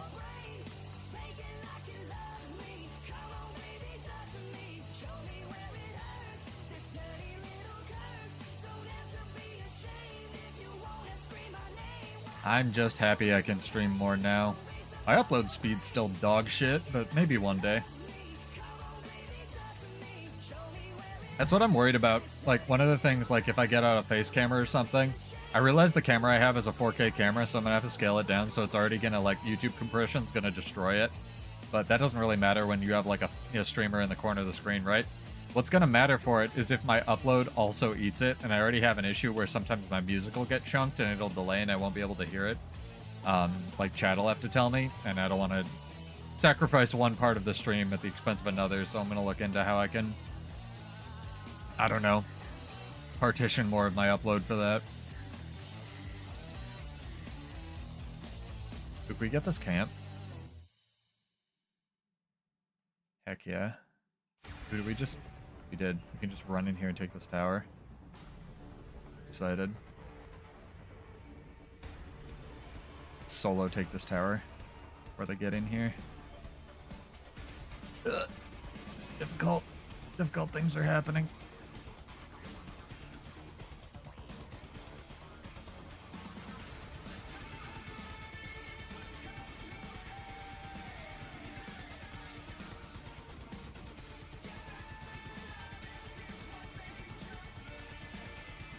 Back when tormenting runes were broke, this would be easy.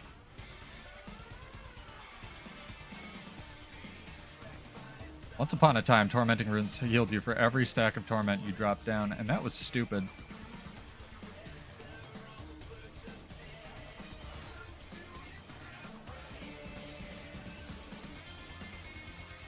I wonder what actually knocked that wall down. That was a fun little adventure we just had. Hello, sir. You don't get to play the video game. Oh god, he has friends. A lot of friends.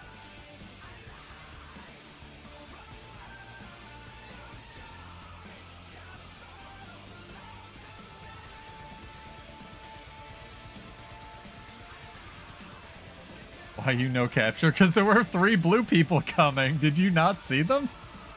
And then like a green Zerg. I am 1 red dude. That does not math. I don't know how broken you think this build is. It's not that broken. I'm not a harbinger, for God's sakes. Hey, they got this tower. Yeah, fair. I don't know what's up with this button. It's just flashing. I might have to relog.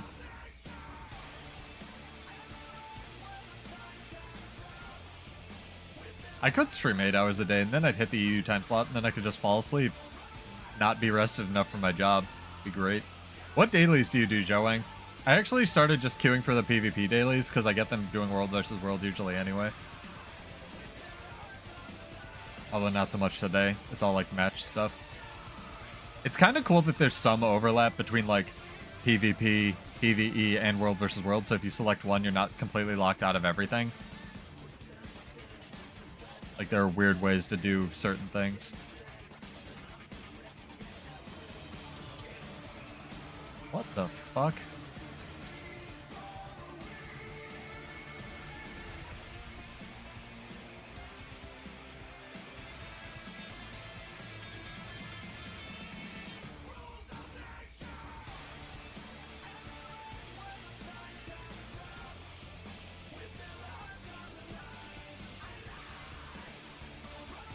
That man is using shift signet.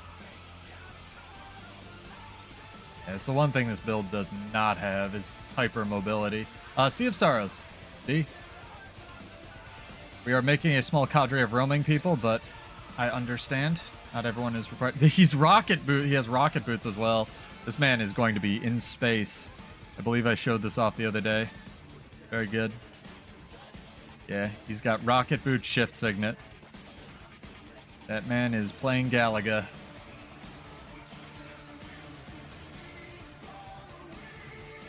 It's a very fun build, rocket boot shift signet. You're never going to get pinned down by anything. You don't kill much, but it's very fun. Got the like rifle too for even extra mobility. It's pretty cool.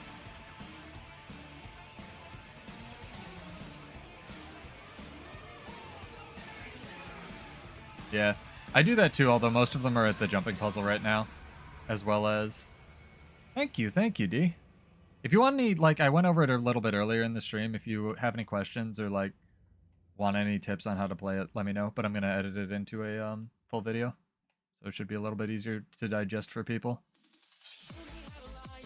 This is something I was actually having a little bit of trouble the other night against, is Necromancer.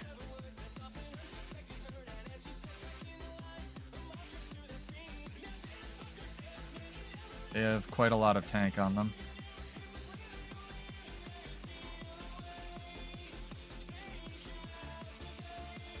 Necromancer still doesn't have stability though, so if I can CC him enough, I should be able to... Yep. Nope, that's not happening. Goodbye. I'm in the wrong weapon set though. I think they might add me here. That's fair. That's fair. Still living. Still living. Still living. Still living. Still living. That was pretty good. We almost got that 1v50. I can't 1v50. Note that down. It's tragic. I'm really enjoying it though. There is a version that runs Alliance Stance that I noted earlier, but instead of Dwarf. And it is, I think it's a little bit better, especially if you know what the Alliance Stance buttons do, but I don't want to recommend it for new players. Because you kind of have to like swap into Alliance Stance and then immediately swap into the offensive stance and then remember to swap into the defensive stance before you leave the Alliance Stance, so it's like a lot more buttons.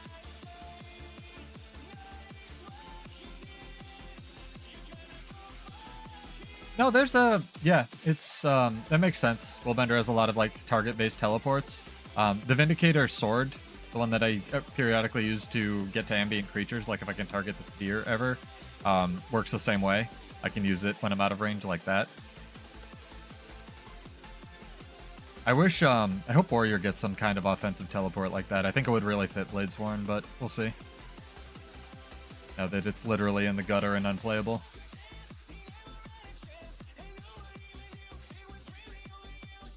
There's a couple skills like that. You can use the Shiro teleport on Revenant as well like that. But the Guardian one's obviously very strong because A, it's a stun break if you're talking about the utility or even the sword skill. And B, they have like 5 of them.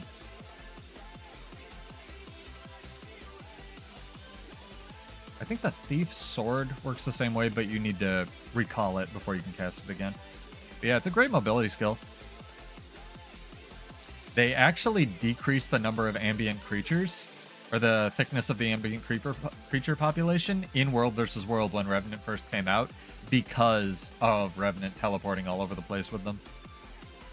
It's basically what you would do is Shiro had a much lower energy cost, like the teleports, and you would just target like this Thorn Heart and then just be over there with all the Shiro teleports and stuff. And because they were also instant when Revenant came out, that was kind of a problem. Very interesting. Do you want to fight, sir? Would you like to play the video game? He would not. There's always 2 people, man.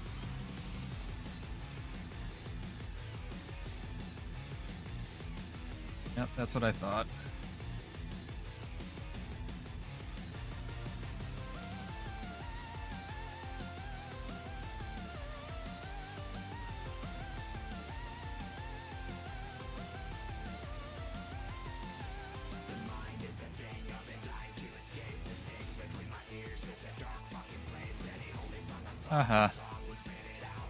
I know what Messer animations look like. Suck a dick.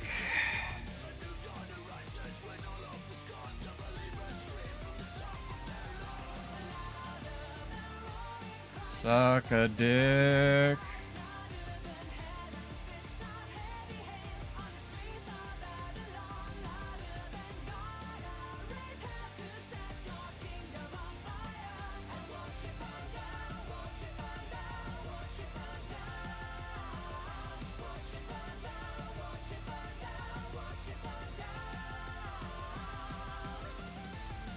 I don't know if I can 1v3 though. Almost got them. I almost got that thief. If I could have nuked him down a little bit earlier and I hadn't wasted a bunch of my energy on the dwarf hammers, that would have been fine. I thought I was going to get more back from the F2 refund though, but you know, getting one guy in a 1v3, not bad.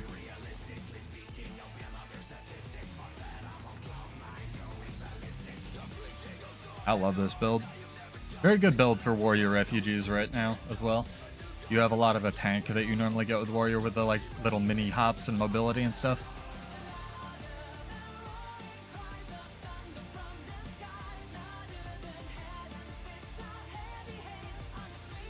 Hell yeah. Tower?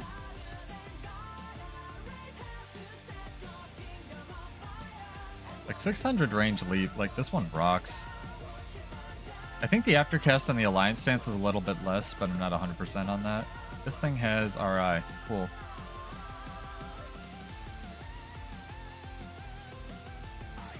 Remember that some of your stuff is like blast and leap finishers as well. So if you leap through your dark field, you get a dark aura. Or if you like throw a fire aura down, you can, if I have energy for it, I can leap through it and get like a fire aura. Not super useful, but like the dark aura is pretty good. Lots of combos on Revenant. It's a very cool class.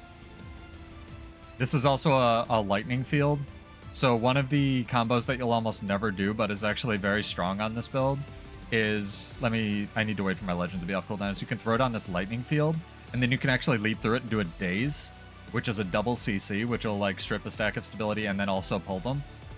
It's really cool. Lots of combos.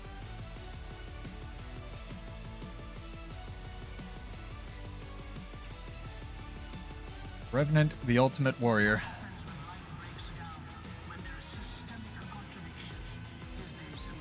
Yeah, if anyone catching the VOD would like an invite to our little roaming guild for NA, let me know. Happy to. It has a short bow. I don't know if you count that as a ranged weapon. That's probably new, but also I don't really care. Not tonight. Probably I do. Okay, super new. A little bad. The thing with Revenant as well is they have such like, they almost have sustained burst, which is kind of insane.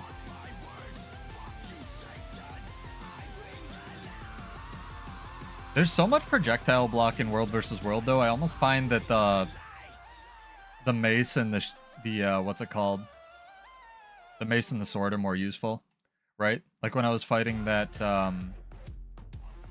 it wasn't the Mesmer, it was like one of the Ellies earlier. He had Swirling Winds up all the time, and you just can't do anything if you're in short bow. The only thing you can do is legend and weapon swap, and that'll hit him, but that's like it. Oh, now I'm in short bow. This is a problem. Short bow is like what Gunsaber should be, honestly. Would you like to fight? You would not like to fight. I won't be a complete nutsack tonight. Had plenty of fights, don't need that much footage.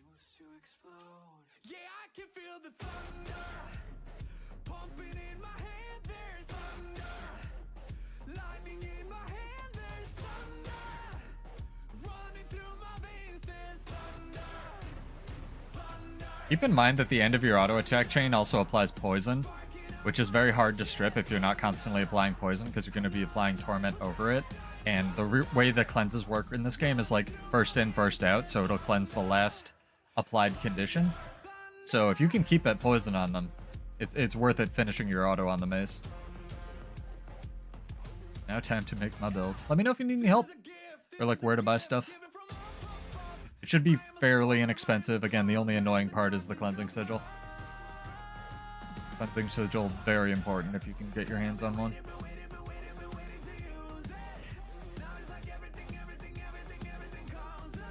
The relic's not listed there, but it uses a relic of Neos. The one that heals you on Condi Cleanse. It's an ally. It's so weird that ally, like whether or not a thing approaching you is an ally or an enemy, doesn't render. I find that very odd. Until it gets like hella close to you.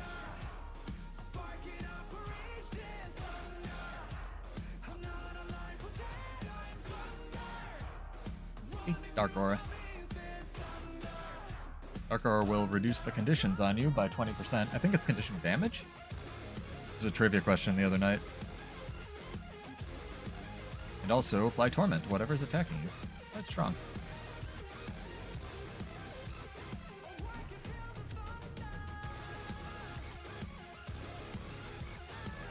I don't believe that. You don't have 500 in jewel crafting. But I know. I hear you.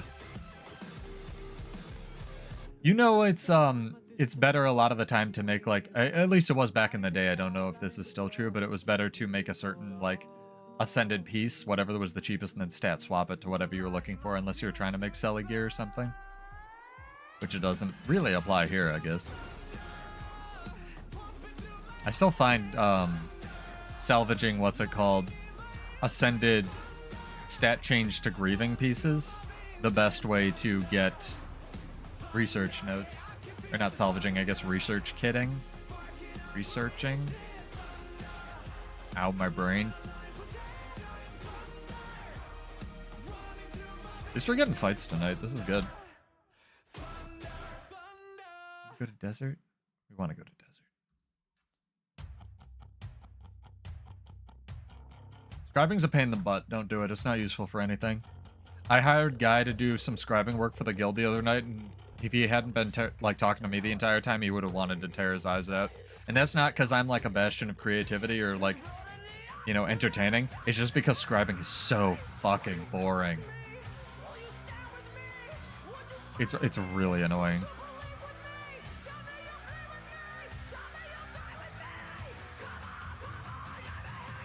The trail on this cat is like so visually loud. Almost louder than the luminous cat. Is there anything to take on this map, or did I just come to a map where we own everything? Well, crud. Where are we gonna get fights? We're gonna go take that tier 3 camp up top. Oh, well, we're not gonna go take that tier 3 camp up top. Fine. Well, fudge. You go try to defend that tower. Where am I? We're so far away, we'll never make it. Go do it.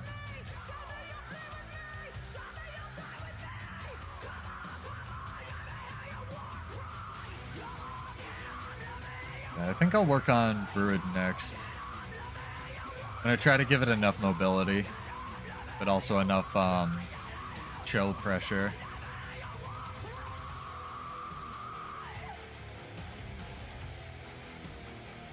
I won't miss Trapper runes, that's for sure. They were so strong, but they were way too strong for a rune or a relic effect.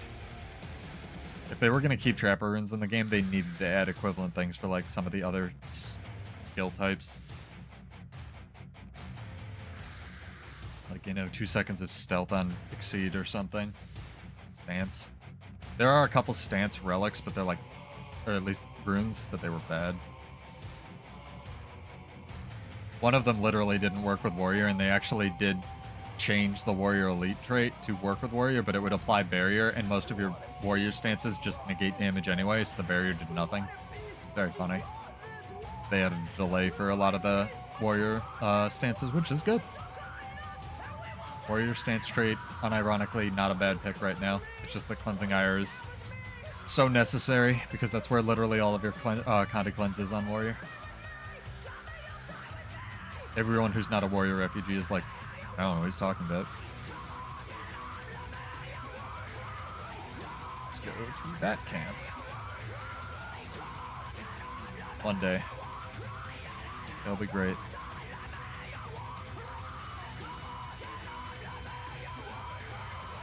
One day it'll be fun. It doesn't need to be great.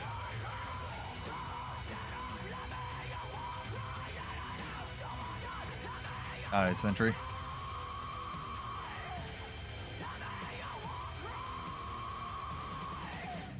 It's interesting which classes they've added stun breaks back in their trait lines to. They added one back to Berserker, but they haven't given Revenant its stun break on Legend Swap back yet. Probably for a good reason, because that was a 10-second cooldown and way too good. But when, I think it was when Heart of Thorns came out, a lot of things had like 10-second cooldown stun breaks. I believe one of the reasons Soul Beast was so good, and it's still very, very, very good for other reasons, but one of the reasons Soul Beast was so good is they had stun break on absorbing the pet, which is crazy. What's that? Bro, gonna fight? Whatever you are. Gonna fight? Okay, let's do it.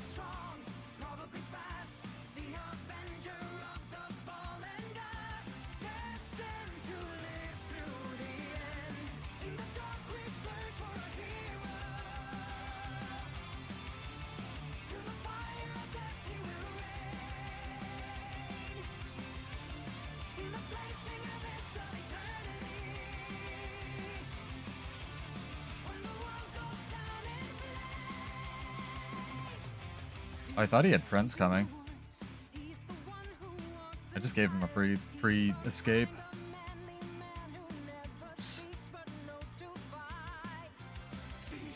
Rude. Uh-huh.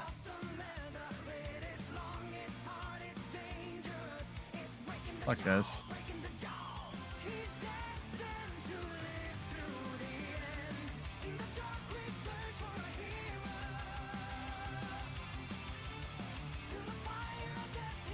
Could be one.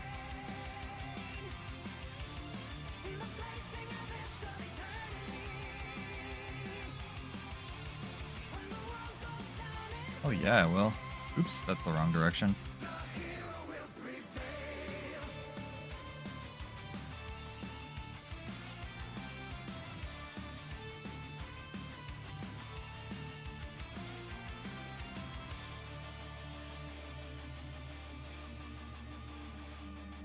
Alright.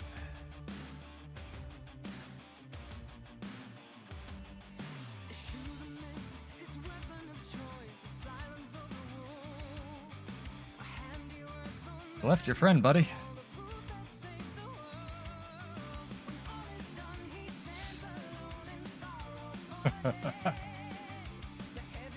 So good.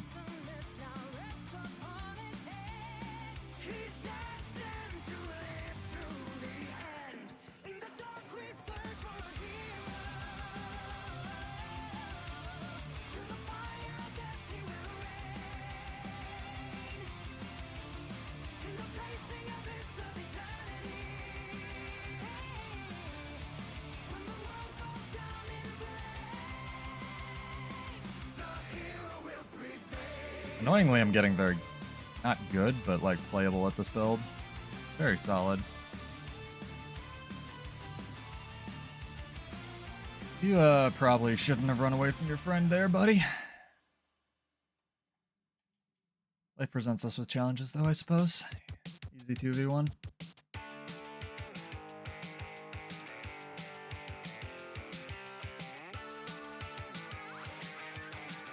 I'm gonna give this build to Guy, see what he thinks. Maybe he'll play Revenant.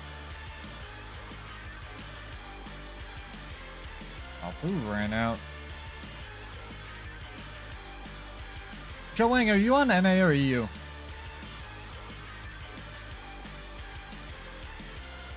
you're on NA, I can drop you this food. Make it a little bit easier on you.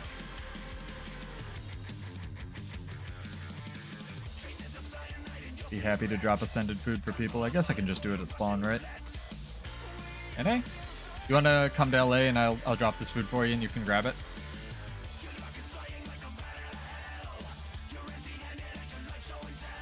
Yeah. 1 sec. That's so ridiculous. Right. The Mists don't have a queue. Jonas Mons. Or where are you at? I'll come to you.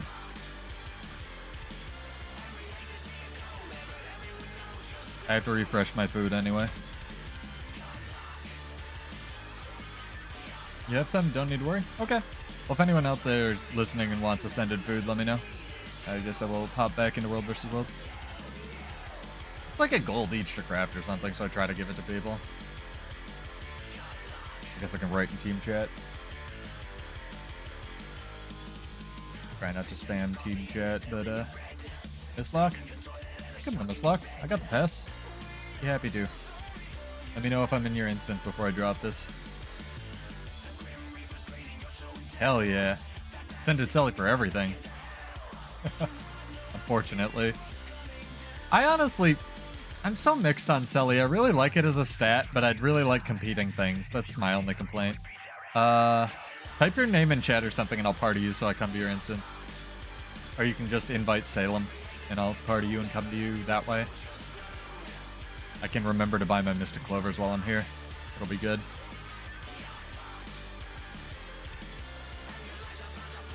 There we go. I've been forgetting to do this. There you go. Okay, hang on. Gotta get it from chat. Wait for it to load on my end.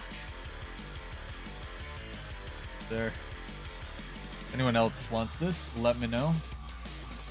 Got 12 people watching on YouTube. Welcome back.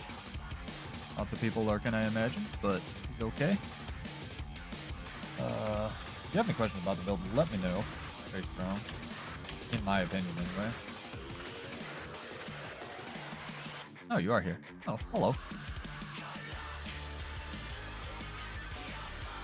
grab it. Grab it on any other characters as well. Happy to help. Problem. Back to World versus World. Is that your Revenant or is that your crafting character? Are they both the same? Must be both the same. I was an idiot and leveled up. I used crafting to level up some of my other professions. Hey, Maddie, what's up? Just getting some final footage for the build. I recorded it earlier and be editing that tomorrow, hopefully, if I get some time. Had some insane fights tonight. Just won a 2v1. It was pretty good. See, when I learn how to press buttons, pretty good. Yeah, I was an idiot and I used crafting to actually level up all my starting alt characters, because leveling up was like a pain in the butt when you didn't PvP back in the day. So all my professions are on different characters. I so wish I had just done it on one. It's so weird that they still have those crafting licenses, right? I really think that they should do something else, like make you craft 10% faster for each like crafting license you have on that character or something, right? Because normally crafting or characters are limited to 2 professions, but you used to be able to buy more. And I mean, I guess you still can buy more, it's just not, there's like no point. You know, when you can have 9 characters or whatever. Nice. Yeah, Harbinger's pretty solid. It has a lot of AoE bullshit Daredevils can't really deal with. You just have to be careful if they like keep chain stunning you.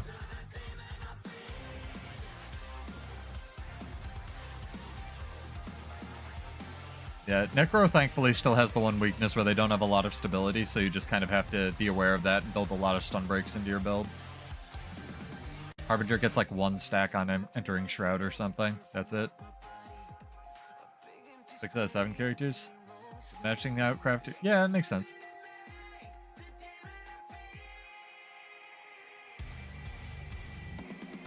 At least they have it on the home screen now, like you can see which profession. I don't even think they had that back in the day. Like the little icons they're trained in. Maybe you can only see 2, I'm not really sure. Okay, let's go to a map where we're just gonna get Raffle stomped, right? I want to get some people just like jumping on me. We've had enough even fights tonight where I always complain about not getting 1v1s or 2v1s. We've actually had a buttload of those tonight and like really good recording session. So let's go where I'm just gonna get like rolled, right? See what I can do on this now that I know what my buttons do. Now that I'm a little bit more comfortable with it. Also, this band rules. What is it? Dead by April and Self-Deception, Feeding Demons? Yeah. Amazing song.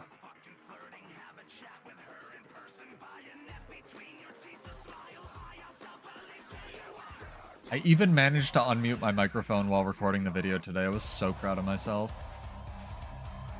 Oh, and I have a little thing to add at the end. I'm so proud of me. I'm leveling up my stream chat. I hope you guys like it.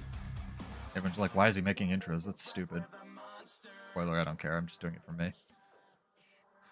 This River Drakes used to give stacks once upon a time, I believe. Now they don't. All I remember is my one character that has cooking now.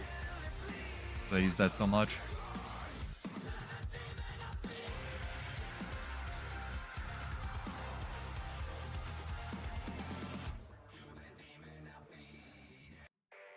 I'm so afraid to make a warrior video. I almost titled this stream, I'm afraid to make warrior videos. Because, like, I don't want to make another video. Because there's exactly, like, one relevant warrior build right now. And I really... It has such a unique interaction on it. I really don't want to make a video on it. And then, like, have it get destroyed, right? I would feel so guilty about that.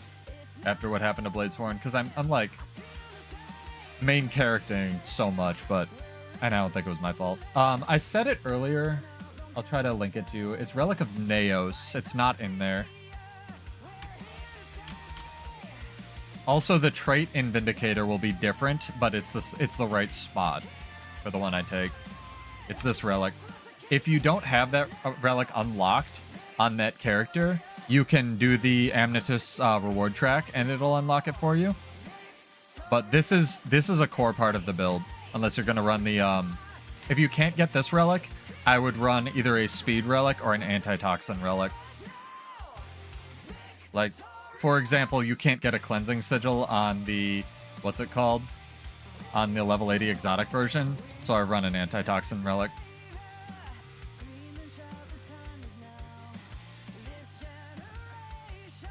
Oh, is this a Vindicator as well? Awesome. Vindicator on Vindicator violence.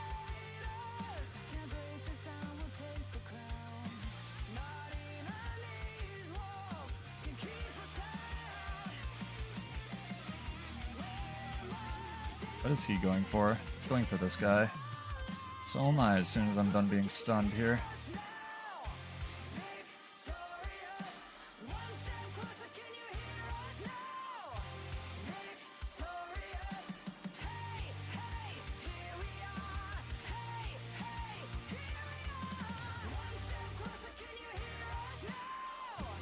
He's dead in there.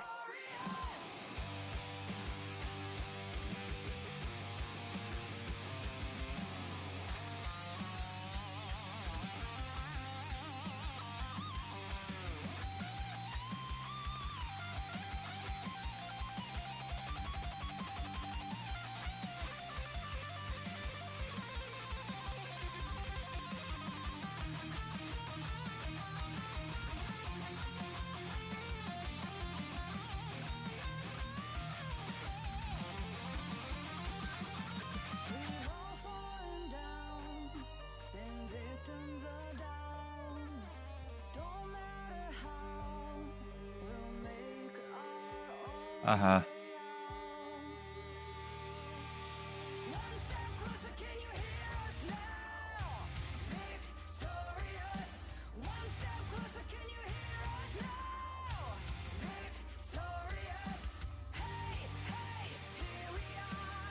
Uh-huh.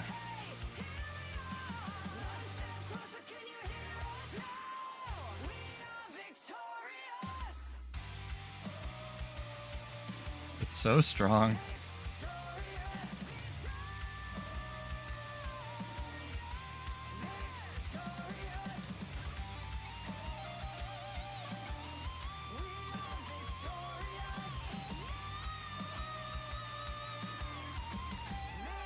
Uh-huh. Oh, typical Blackgate. It's a 2v2. You're not gonna win, are you?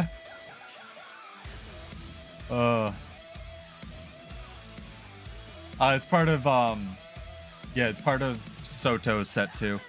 But if you do the reward track, you can unlock it. And if you have it unlocked on any other characters, you can buy it from the World vs. World vendor, which is pretty cool.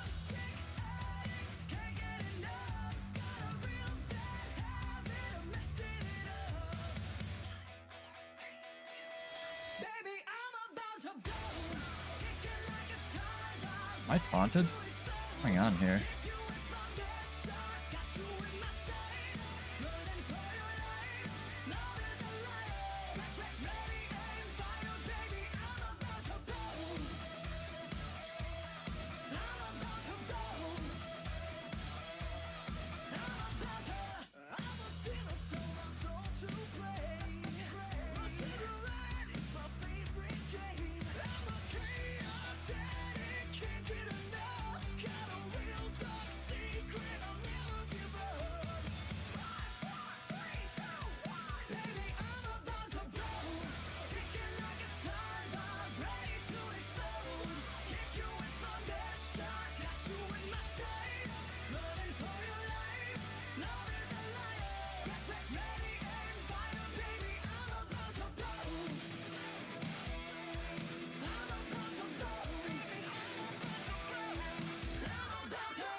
Ah, it didn't cast because it deselected the river scale. Damn it.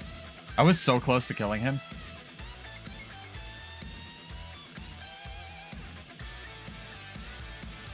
Yeah, the achievement's hard though. Honestly, I set my reward track and forget it. That's what I consider free. I have a bunch of them in my bank. I also did luck out and I got like 3 of the rarer relics just by playing the story. Kinda cool. Damn, I want to fight those 2 people again when I'm not low on energy. The Dragon Hunter didn't have any defense. I also am not running the infusions I should be on this build that I put in the build editor. And if I was, it would make a huge difference. Because when you get this, like, this defensive, maybe I'll buy them, honestly. I'm enjoying this build enough that I might just keep it. I don't really need to dismantle it. It would just be moving infusions around. But it's so tank. It's so tank.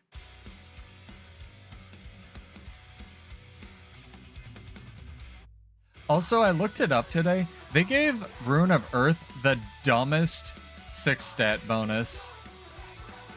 I thought it was going to be plus 50% protection duration. It's like plus 30%, 175 toughness, and then like healing power because they didn't want to give it something like useful. It's like, come on, guys. Give me a protection duration rune. Doesn't do anything else. What level? You mean like World vs. World? I'm like 3,200. I should be higher, but all I do is like roam. I don't Zerg ever. I have a couple of friends that are like 10k. I think Maddie's around like 1,000. I have a bunch of people that ground out the 10k when they put that achievement in the game. Wake up every morning and Zerg for 3 hours. It gets you levels way faster.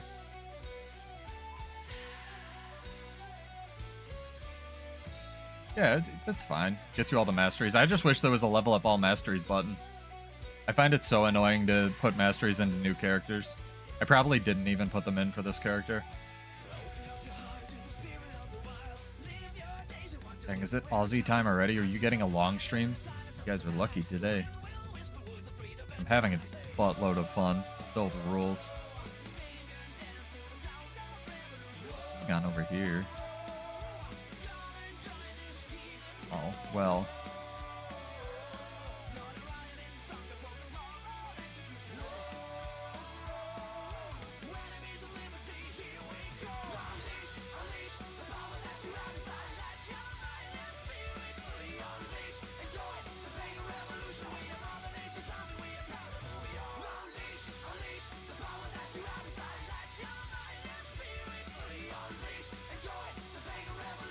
Should have fought me in the water. I have no underwater skills.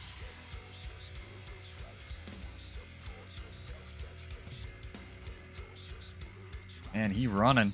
He running, boys. Bullbender running. Oh, we're getting our little like 1v1 Revenant thing? I'm okay with that.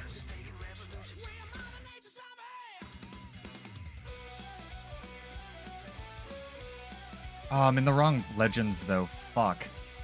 I'm in the wrong like matchup. Oh, I teleported into the UI. I love when that happens so much. It's like literally the worst thing in the world. I'm being attacked by a River Drake and this idiot and his sentry. Feels good. Feels good. Alright, I'll kill them one by one here. River Drake dies first.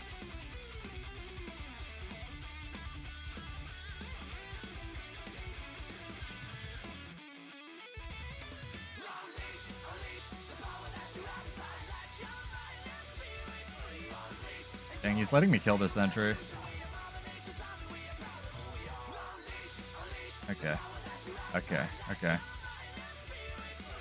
Would you like to duel? He would not like to duel. He has realized my build is all of the immortal and has pieced the ever-living fuck out. It's pretty funny. Yeah, it doesn't give you anything but a title. I don't really care anymore. Like, back in the day, like I mentioned, it used to give you the ability to buy the chest piece, but I don't really, you know, I have it and I don't care anymore. And it's also like, what, threshold 500 or something? So, doesn't matter to me. I kind of wish, they hadn't capped it at 10k, honestly. A lot of my friends would probably still be playing. Like, it's really weird they did. Just like, why, you know? It would make sense if it was 9,999, the number literally couldn't go that high. But they capped it at 10k. And that's weird. Like, why not Infinity K? Do you not want people playing your video game? I mean, granted, it should start giving you a message like, go outside, but I don't know.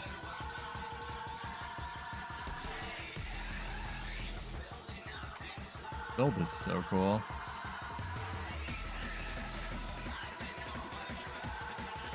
Yeah, if anyone has any questions or like how to get the gear or whatever else, how to get started, let me know. I looked at it today, and if you do want the Sigil of Cleansing and you don't have it, you can go level an Artificer for like 17 gold. It's a pain in the butt, but you can do it.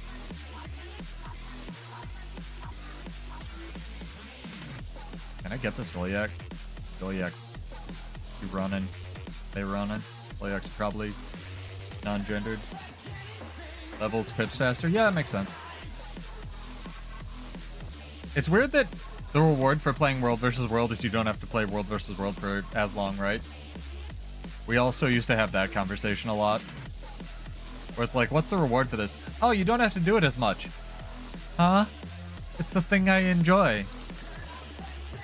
Like, I understand it, but I feel like there's better things they could have done, like you make 1 more gold an hour or something, you know? Makes more sense to me.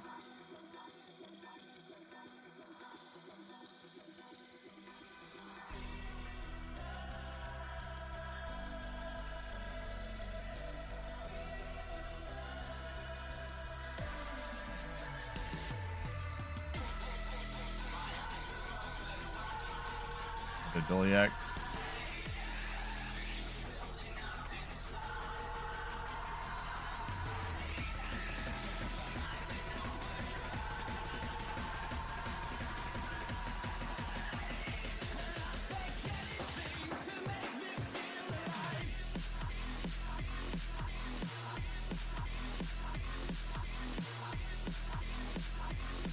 There we go.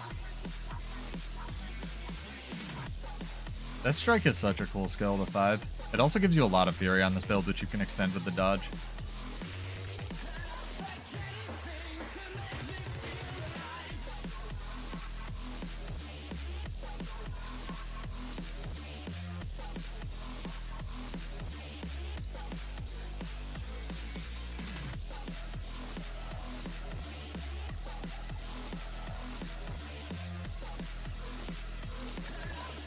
Trying to think of what kind of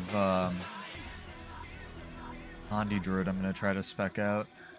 I almost want to try running the Alacrity trait because it's like pretty good and it does affect the Druid form cooldown. Oh, hello, sir. Would you like to fight?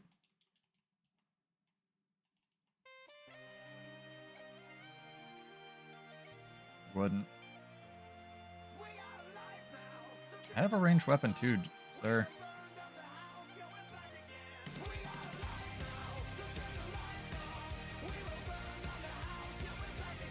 Okay. Now what?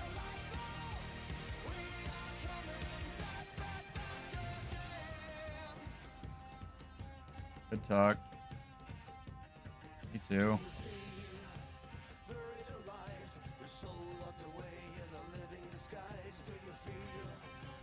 Gotta stomp him because he's a fucking ranger. Rangers literally cheat.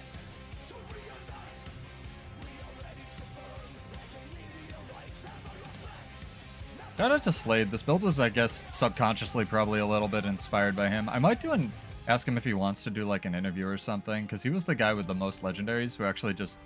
He didn't quit Guild Wars 2. I'd say he more beat Guild Wars 2. Moved on to other things. Wonder if people would be interested in that. Very, very, very nice guy. Still owe him an Elden Ring playthrough.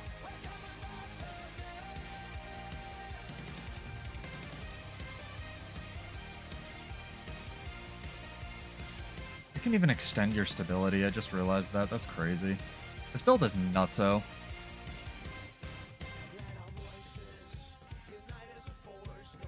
The fact that your like legend swap, weapon swap thing is unblockable and unblindable and has a 10-second cooldown is like, you know, people complain about Bladesworn, which I don't think is very justified because it's like the one thing they had, the unblockable thing.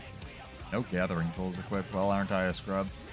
But like, that's it. This permeating pestilence or whatever the elite skill is, or grandmaster trait is so much better. Especially on this. It's such a good combo.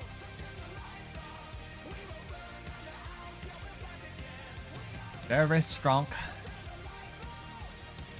Remember to hydrate and blink chat. Your daily reminder.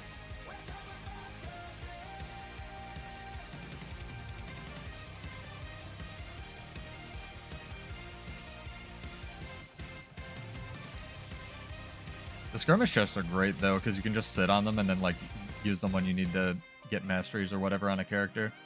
I've been just casually map completing on my DPS Guardian that literally just auto attacks on hammer, and it's the most relaxing thing ever. Just jump in and buy all the End of Dragon's hero points, and you don't have to do them. Wonderful. Oh god! I may have pressed the wrong button. If I get jumped now, it'll be quite serendipitous. There we go. Oh yeah, I forgot your shortbow field that you never press is also a fire field. Solid. Vindicator, the better warrior. They need to figure out what they want warrior to do, honestly. Because Guardian and Vindicator are just better warrior. Especially Guardian.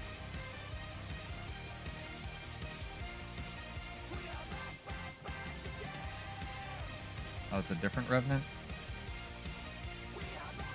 I mean, okay, you shot me. I was gonna let you live.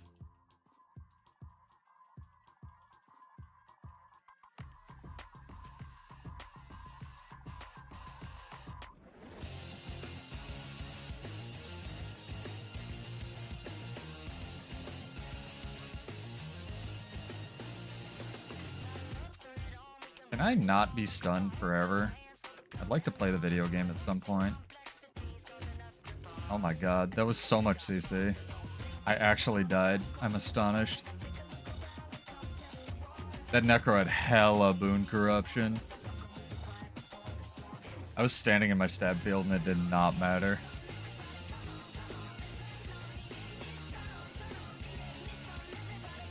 Well, yeah, you need to release the video. Don't have the faintest clue on how to... Just rewind the stream. You can go back to the beginning, like, once the VOD's up.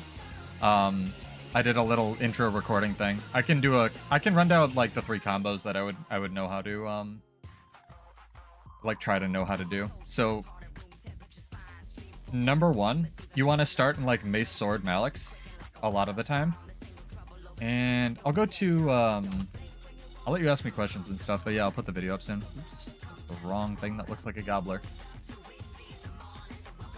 There's just like basically 3 things you want to keep track of, and then you can sort of learn what your buttons do. Like obviously read what your buttons do and learn, but you know, you have good buttons on Revenant. It's worth reading. You don't need super high energy management on this build, which is why I tried to make it as accessible as possible. So you start in Mace Sword, embrace the darkness, initiate with the Sword 5. You can lock them down with the Immobilize on the 4. Drop the 2, and then blast AoE blindness. And whenever you legend and weapon swap, this is the biggest thing on the build, you want to legend and then weapon swap. That is the most important thing. Always legend swap and then weapon swap first. Once you swap into shortbow, I didn't do it there, but you want to press the 3 first, and then just start chaining CC on them. You can throw the chains, you can give yourself some stability, you can pop your hammers if you just want to tank. The hammers will lifesteal and reduce your incoming damage. The shortbow 5 stuns. But the big thing is whenever you legend and then weapon swap, you want to, if you can, let's see if I can do it here. You know, legend swap 3, they all crit because of the sigil of vision. Weapon swap, it'll cleanse an energy and refund your dodges. Your dodge is just there to extend the boons on you, like protection and resistance, gives you a little bit of might. But other than that, that's pretty much it. You just swap between the 2 sets. You know, this is a very good, the leap is very good, AoE pull, lock things down. But if you're just using it for camps, like I know you mentioned you're older and you're just using it, like your AoE damage is going to be in the Malix and just pressing like mace skills and stuff. It doesn't super matter, like the thing about blasting fields, but the Mace 3 is a 3-hit blast finisher. So you can either use it to, Embrace the Darkness makes you into a mobile dark field, right? As you can see. So when you blast it with a mace, it blasts AoE blindness, right? And it'll always prioritize whatever field you have down first. That's how this game works. So if I throw it on like a fire field and then turn on Embrace the Darkness, it'll actually blast Might there. So just, you know, the rotation is basically just, you know, if you're in Malix, Embrace the Darkness, blast, because AoE blindness is way better. And if you need to group things up, the jump skill, the pull, very good. Called Anguish is one of your best buttons. And other than that, again, just know where your stun breaks are, read your buttons. I know that's easier said than done. I have lots of experience in this game, and I don't want to try to act too reductive with my builds. But if you have any other questions, let me know. The two big things, again, are just make sure you're legend swapping and then weapon swapping, because that will trigger all 4 of your on-swap sigils once you're in combat. So legend and then weapon swap. After you weapon swap, you want to press your short bow 3, because it'll, you know, make that 3 crit. And that's pretty much it. Hammers are really good for being defensive. This is stability. Yeah. You want to pop the elite first because it does have a cast animation. There used to be a really cool combo that... So back in the day, back before relics were a thing, sunless runes. Everybody thought they sucked. And sunless runes, I think they gave 175 condition damage, 20 or 15% reduced incoming condition damage, and then what the 6th slot did was when you used an elite skill, they would do a fear and poison around you. And the thing with the fear and the poison is it wasn't on the rune, or the rune. I didn't misspeak that time. I can't play the song. I actually took it off the playlist earlier. Evangelion's weirdly copyright heavy. Anyway, you would pop the elite skill and it would fear around you, and the fear and the poison that it would do were actually unblockable. So Revenant had this combo for a really long time. They had another trait in Salvation. Like, Salvation wasn't good at all, but the one trait it had was after a delay, a 3-second delay when you used an elite skill, it would immobilize everything around you. So you could Shiro teleport onto something, swap into Malix, and use the elite skill, and then just start, like, you know, then I started blasting.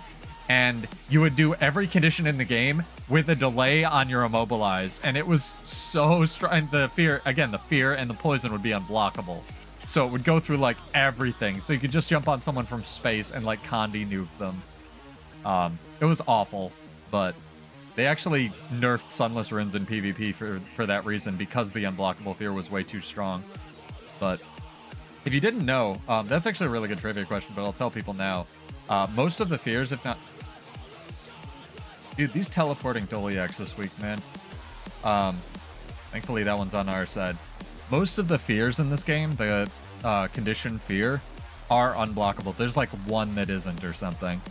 It's really interesting. I kind of like that. I wish like Taunt had something like that where it went through blind or something. There's very little Taunt in this game, as well as Reveal as well.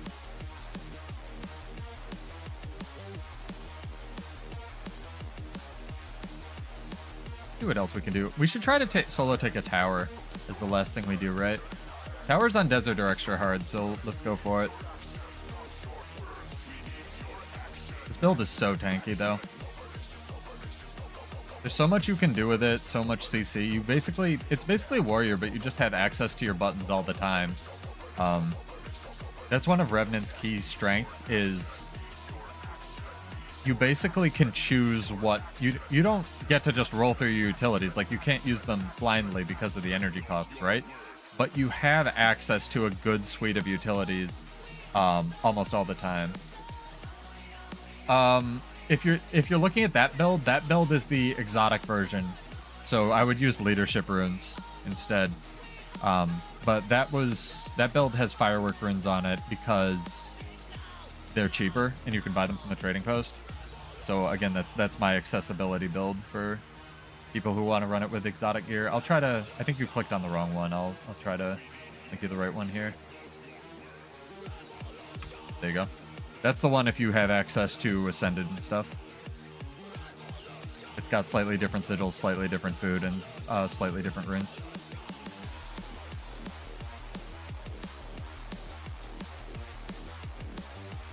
There's no... Yeah. The firework runes are just there because you need the boon duration, and that's the cheapest way to get 25%. They're really good runes. You can also use what's it called? The other one that gives 25%. Auramancer, or whatever the elementalist one is. They used to give aura duration, which is kind of sad.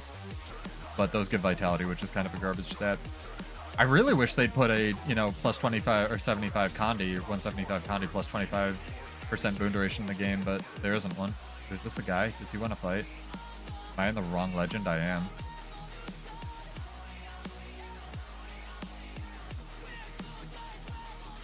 No mercy, you're a thief. Oop.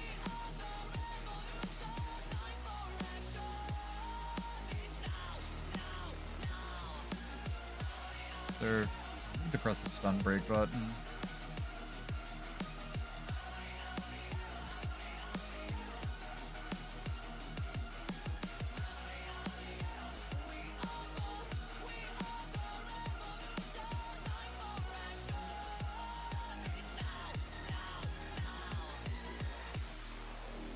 Yeah, it's fair. I deserve that. I deserve that. I jumped on him. Oh, it's that Mesmer I killed before.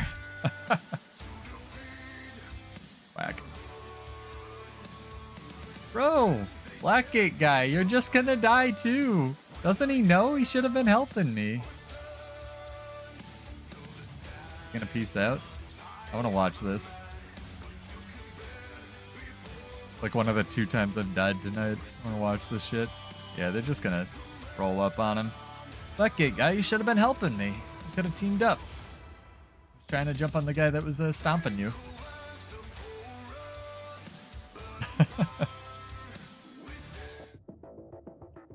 Oh, this is great. I'm gonna have to edit the holy crap out of that instructional video, though. I usually try to do it in one take, but I was like way too tired tonight, so I kept remembering things and like reading them off my notepad. It's honestly better if I don't, like I just look at my notes and then I start recording and I look at my notes afterward to see if there's anything I missed and not try to read off a notepad, because then my videos sound too instructional and it's kind of like, nah. Not really the energy I want to bring to this.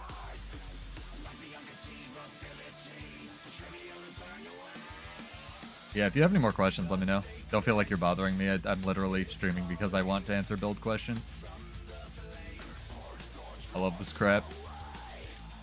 Games are fun. Video game is fun. Mace 2 off or Mace 3 off the edge.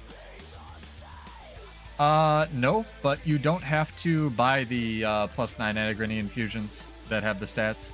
So you can go to the easiest way for +5 stat infusions, right?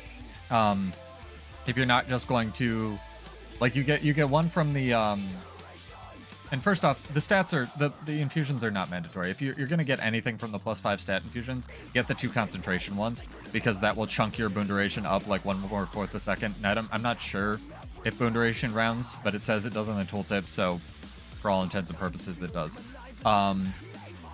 You can get stat infusions for World versus World from this nerd if you've played it all, which costs Memories of Battle, which is basically money and tickets. But if you don't want to use your tickets on that, you can buy them from Fractals. Let me show you. And they give like +5 agony, +5 stats of whatever you want. Let me try to find the dude. I also need to buy my Mystic Clovers, which I didn't do the other day, or while I was in here earlier. It's one of these guys. I think it's the pink one, maybe? Or the one that didn't render for me? Cool. Yeah, fair enough. So if you do fractals like this guy, like 8, whatever this is, 6th tab down, you can buy them for fractal stuff and you just get the stats that way. Or if you just want to, like, you know, blow through all your money, again, you get one from the achievement with the Arcane Flow infusion. Stone skin. I thought it was, maybe you can't trade the stone skin infusion. What are Ghostlies at these days? Ghostlies used to be super cheap, but they've gone back up because everyone's quit raiding. Ghostlies used to be 40 gold, now they're 50. Eh. I don't have easy answers. I'm sorry. They used to be a lot more obtainable than they are, I guess. It used to be about 40 gold in infusion. But hey, at least it's not back in the day when it was literally like, what was it, like 250 blooming passion flora infusions or something. Yeah, I mean, you can sell them, turn them into gold, turn them in that way.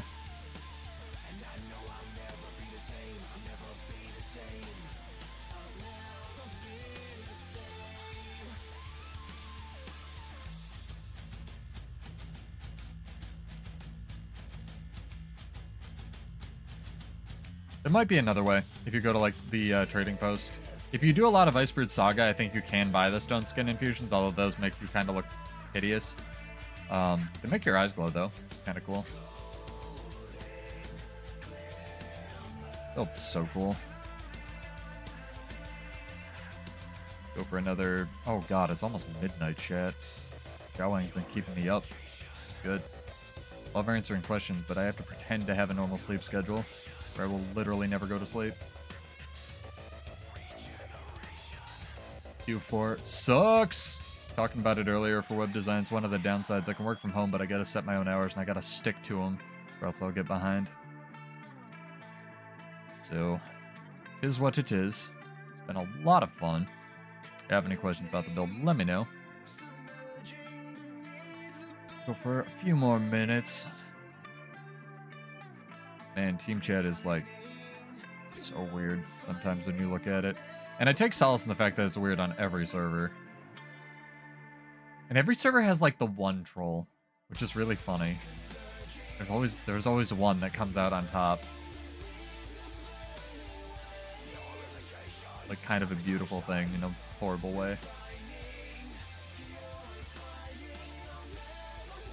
We were gonna take a tower before I got distracted by that camp. East Coast, yep. New York State. It is 6 minutes to midnight here. Some of my favorites, it sucks because some of my favorite streamers are West Coast as well. It's like, bruh, why are you streaming at 3 in the morning? I can't. Catch the VOD. A lot of our guild is in West Coast as well. Yeah, there's like I don't want to call people out, but we've got our one. Ours is kind of benign though, which is nice on Sea of Sorrows. The funny thing is he just says stuff, right? Like, and the funny thing is he'll like brag about being like a 50-year war vet with like gun experience or whatever and be like an expert in every field like rocket science. And I was talking to my friend about this and I was like, I don't know what would be funnier if he was literally just lying about all of that, right? Like he probably is. Or if there's like, you know, the 2% chance that he's actually secretly Batman and like this is his one release, like bitching in team chat about shit, you know? Because that would be hysterical. I have no way of proving it either way. I know which one I think it is, but it's just funny. Like, I love logical brevity stuff like that. It's just like... Yeah, I secretly fought, like, you know, Poison Ivy and Catwoman yesterday and deduced this puzzle from the Riddler. It's like, okay, dude, calm down. Love that shit. Hey, what's up? We're gonna fight again.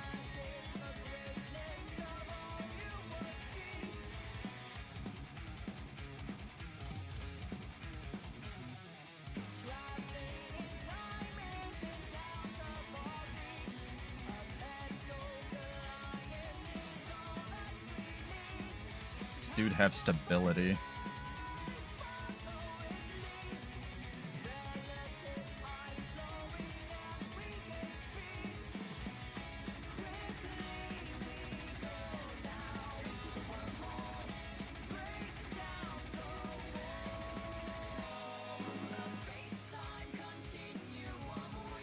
No! Why? Why right now? What the fuck was that?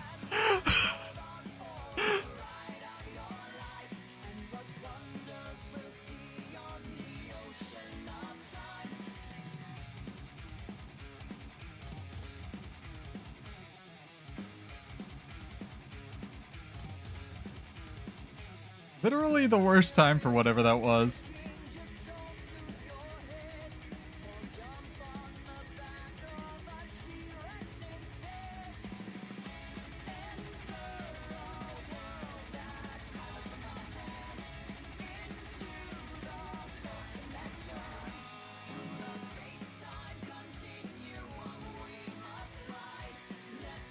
Damn, he got me. That was really good. That pop-up was bullshit. I would have gotten him. Good fight, though, dude. Good fight. That was so bullshit. Oh. Gold. I gotta... Is that like me finishing a pip track or something and having too many pop-up chests? I've never had that happen before. That was so weird.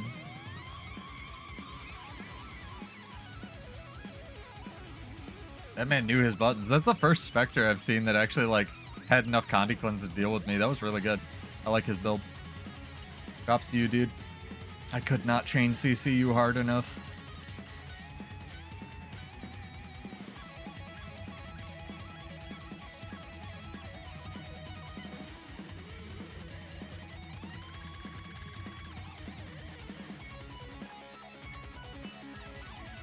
That was so funny.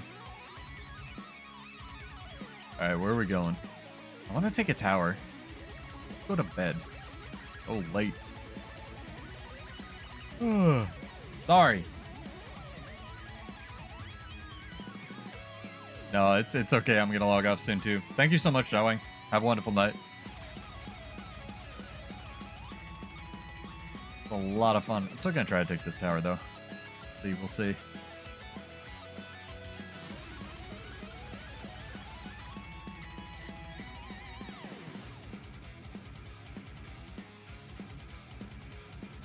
Gotta remember too that like sticking on people in order to get the Condi transfer is like really vital. Because if you don't transfer the conditions, I'm pretty sure it tries to transfer them and then you get the cleanse. And obviously one is better than the other.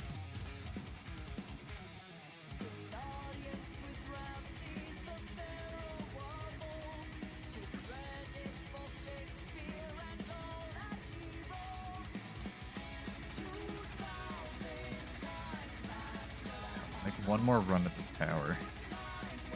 Maybe we'll run into that guy again. I can get a rematch without crazy pop-ups. Song rules though. Mush cat, mush. Roller beetle in World vs. World when?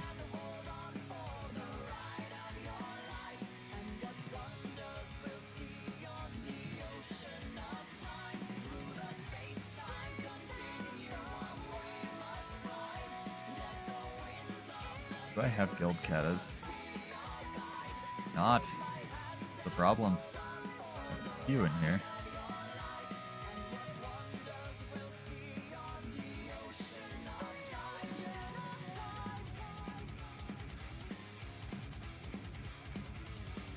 We're lucky running. Yeah, it doesn't say because it's not in the builder yet. I'll put it in the description when I do the edited video, Jody, but it's Naos. I can link it to you. It's the one that heals you on condition removal that just came out. Sorry about that. The level 80 version runs an antitoxin relic, but if you can get your hands on this and a cleansing sigil, I would prefer this version. That's the one I'm running. Sorry about that. Build is super satisfying. I'm really glad I kept at it. Very good build for warrior refugees. Yeah, it's super strong because basically you cleanse, in addition to all your other cleanses, you cleanse 10 conditions every 10 seconds or 5 conditions every 10 seconds, which heals you for like 2,000 health, you know, math, if you have that many conditions on you. The thing with that Spectre that I was fighting just now is I wasn't close enough to him to get rid of enough of the conditions, which I need to remember. There's a lot of little nuances, but hopefully I can explain it a little bit better when I do the full edited video. Oh, is that a guy? You want to fight again? I want to fight again. Come on, dude. Let's fight again. Would you like to fight? He would not. He does. Heck yeah.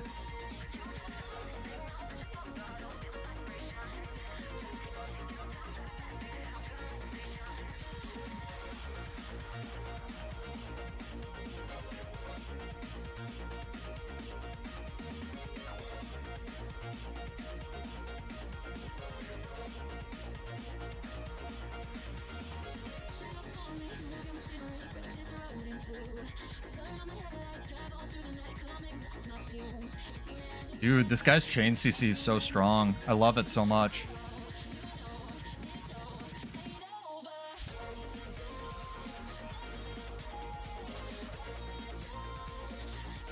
Can I just blink him? I like this guy. This dude's build is like the first thing that's countered me all night. incredibly solid.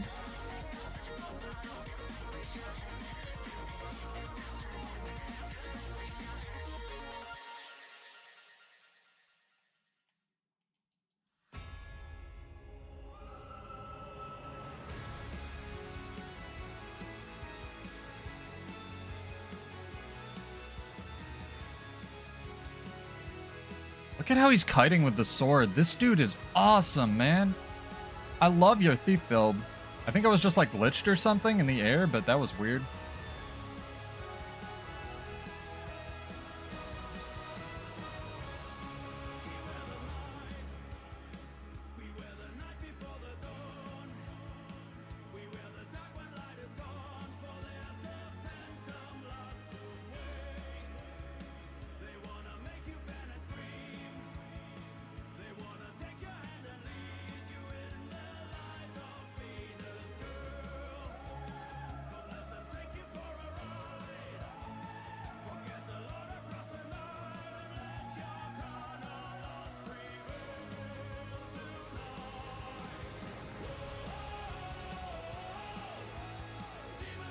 Love this guy's build, dude.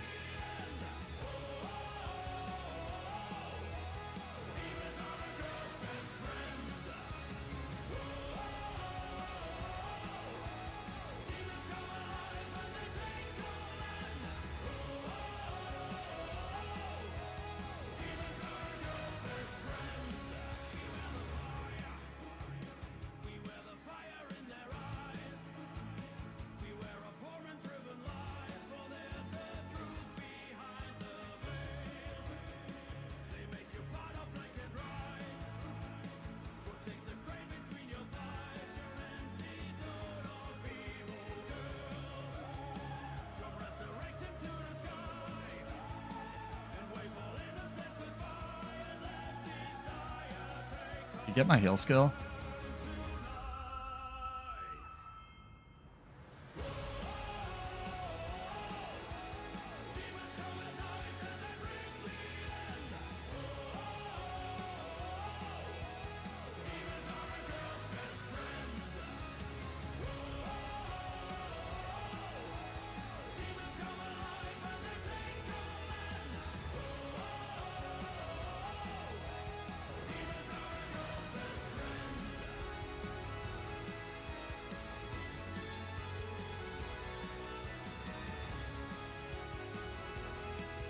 Not gonna have Shroud now, which is really good.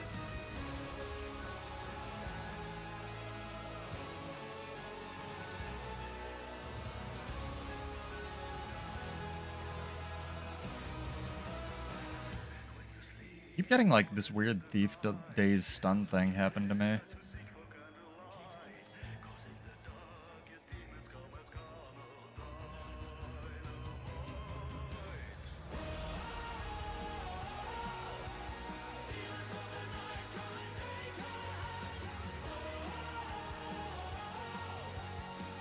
Dude, I love this guy's build. It's so strong.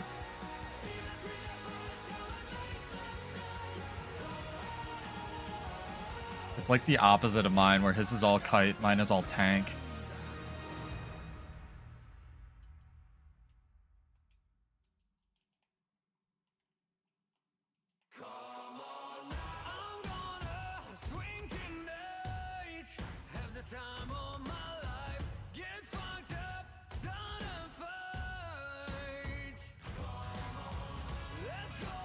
That did some damage.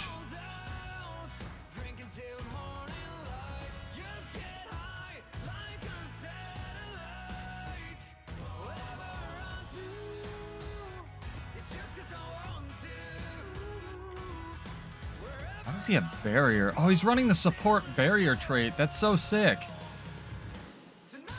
This is the first Spectre build that I've been like, okay, damn, I don't think I can kill this guy.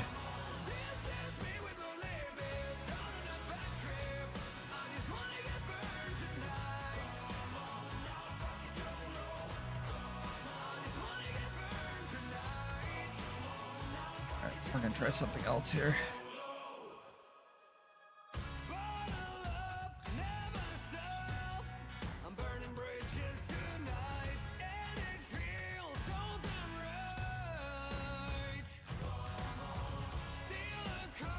How do you have so much fucking shroud, dude?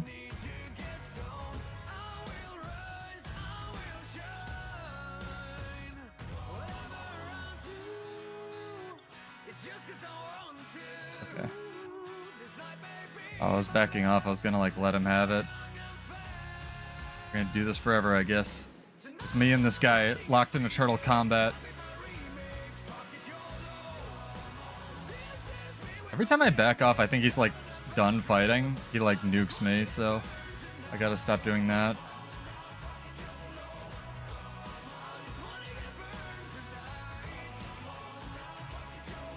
Yeah, I'm going a little longer. I'm really enjoying this fight. Sorry, looking at chat's very difficult right now. I'm in the wrong legend and everything.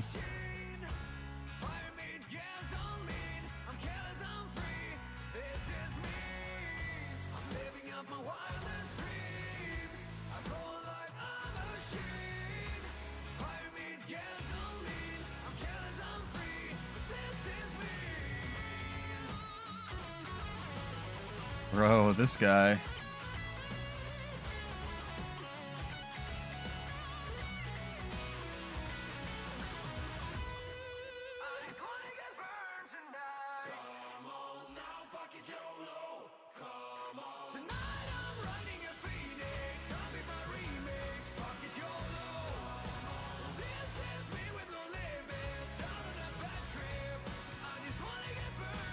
Got him with that, but he's got me with whatever the fuck this is.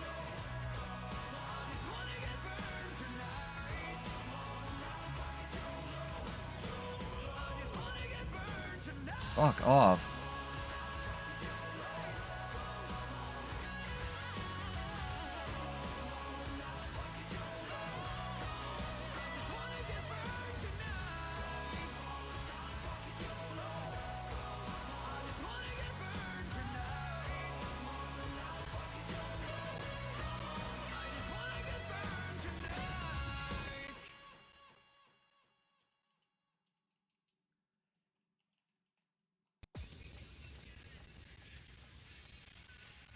A chill burst. I like it.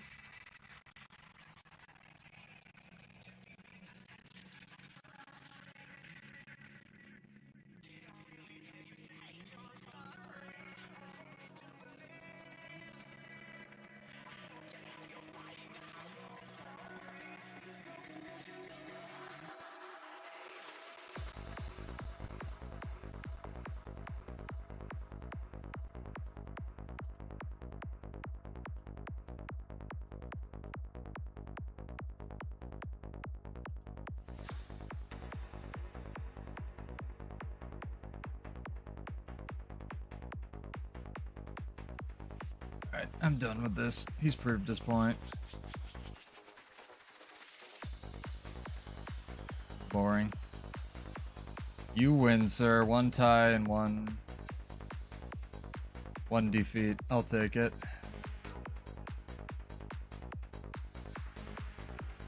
Oh!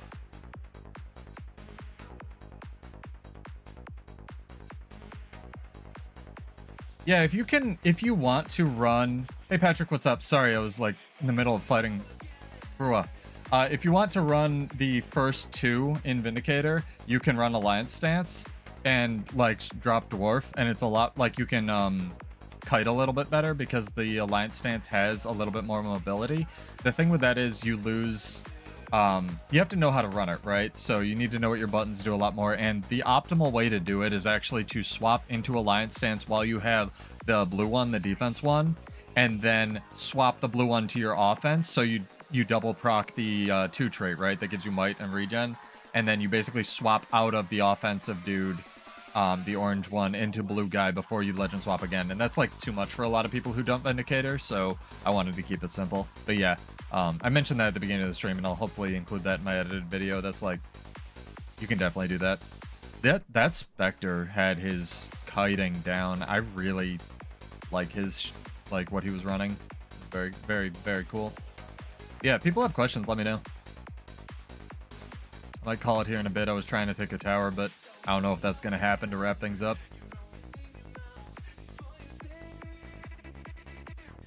Yeah, it's been a lot of fun. Had a lot of really good fights. I usually complain I don't get like 1v1s and 2v2s like that. We've had a bunch tonight. And I've even won some of them, which is great. Won most of them, actually. I think that's the first guy I lost 1v1 to. And that time it was a tie, so... As you can see, very, very strong, very effective build. You just gotta know where your buttons are. And as a warrior player, it took me some getting used to.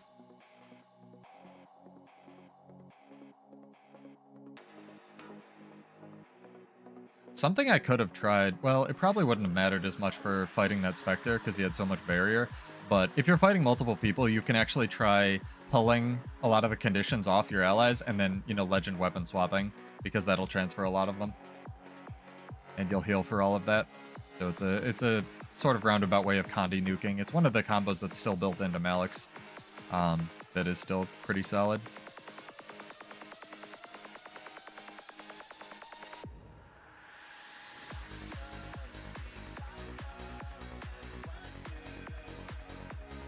I really like the idea of Malix as a legend. It lost a lot of its power when Resistance was changed, but at least it still gets resolution, right? Oh, I thought the thief jumped on me for a second. Like having a heart attack. Now that thief was blue, so maybe we can solo take this. I don't usually take towers on stream, I don't know why. But go here. Get like one of the few remaining guild catapults I have in my bank.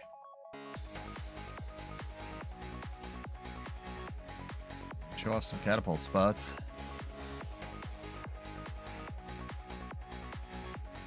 If I remember correctly, it's like right here. You throw it.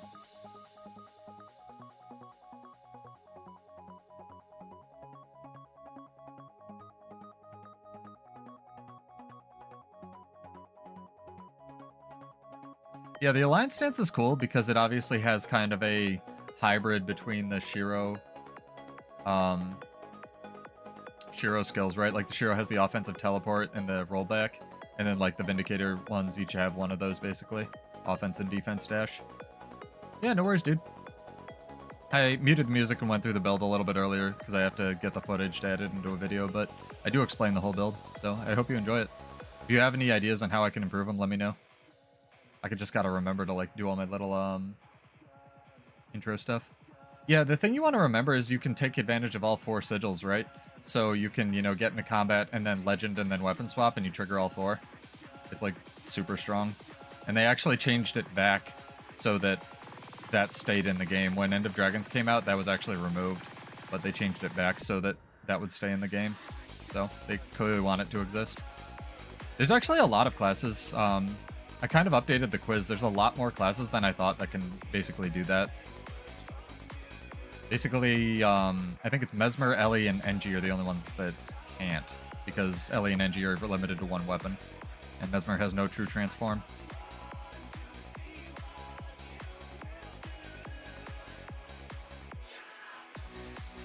Revenant's cool, though.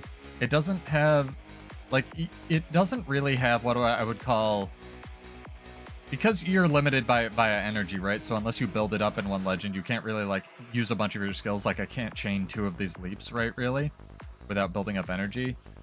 But what it does have is, like, it's kind of a jack of all trades, right? It has a tool for every situation, and it kind of has what I call sustained burst damage. Where if you know what you're doing, you can very easily just keep doing big packets of damage while applying constant Condi pressure.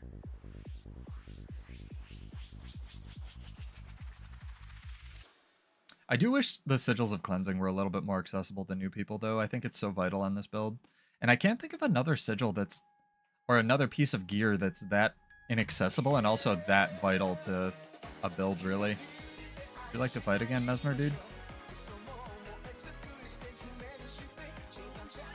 Okay.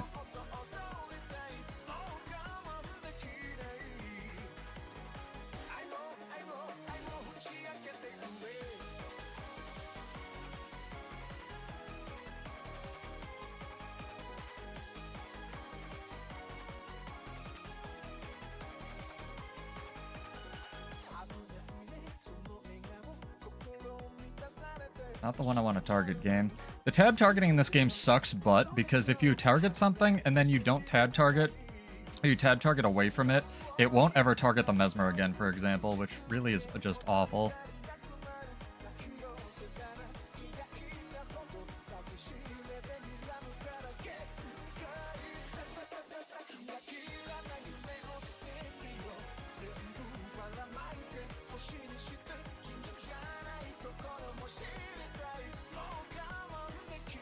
Oh, my food ran out. Of course it did.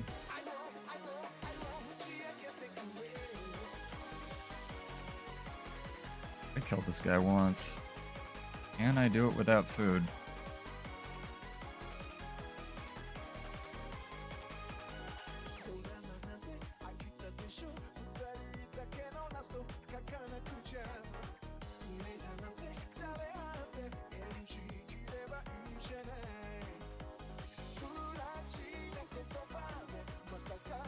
Goodbye.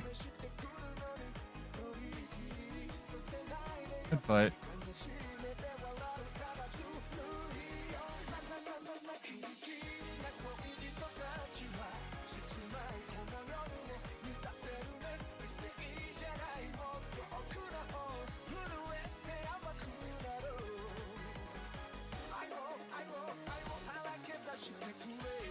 And 10% damage reduction food would probably help against a Reaper, huh? We're going for it. Who needs food?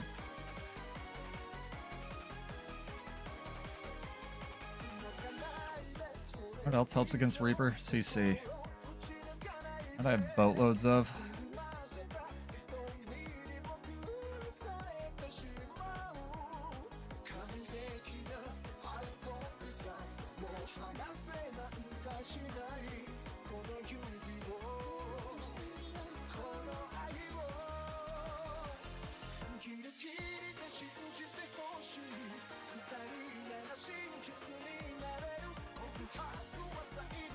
Be a problem, chat.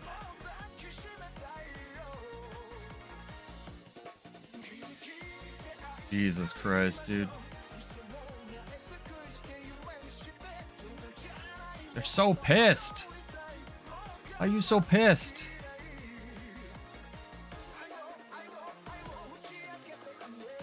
So pissed.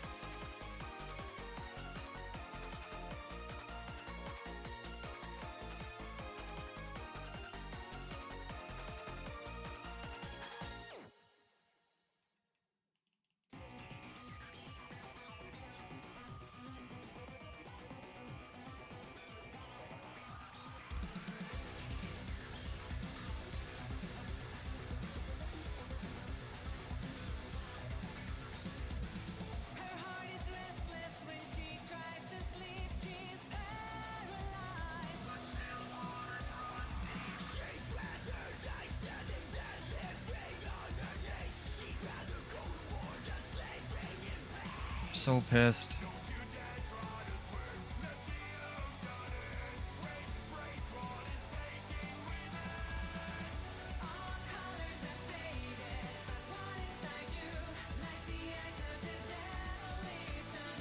And now you don't want to fight. Now it's an even fight.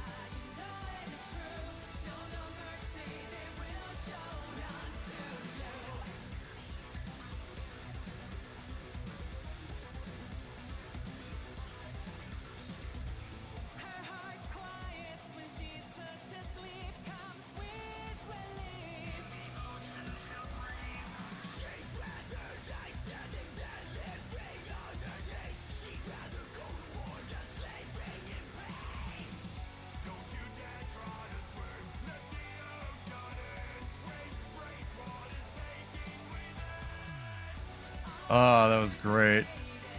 Yeah. It's an even fight. You can't win, can you?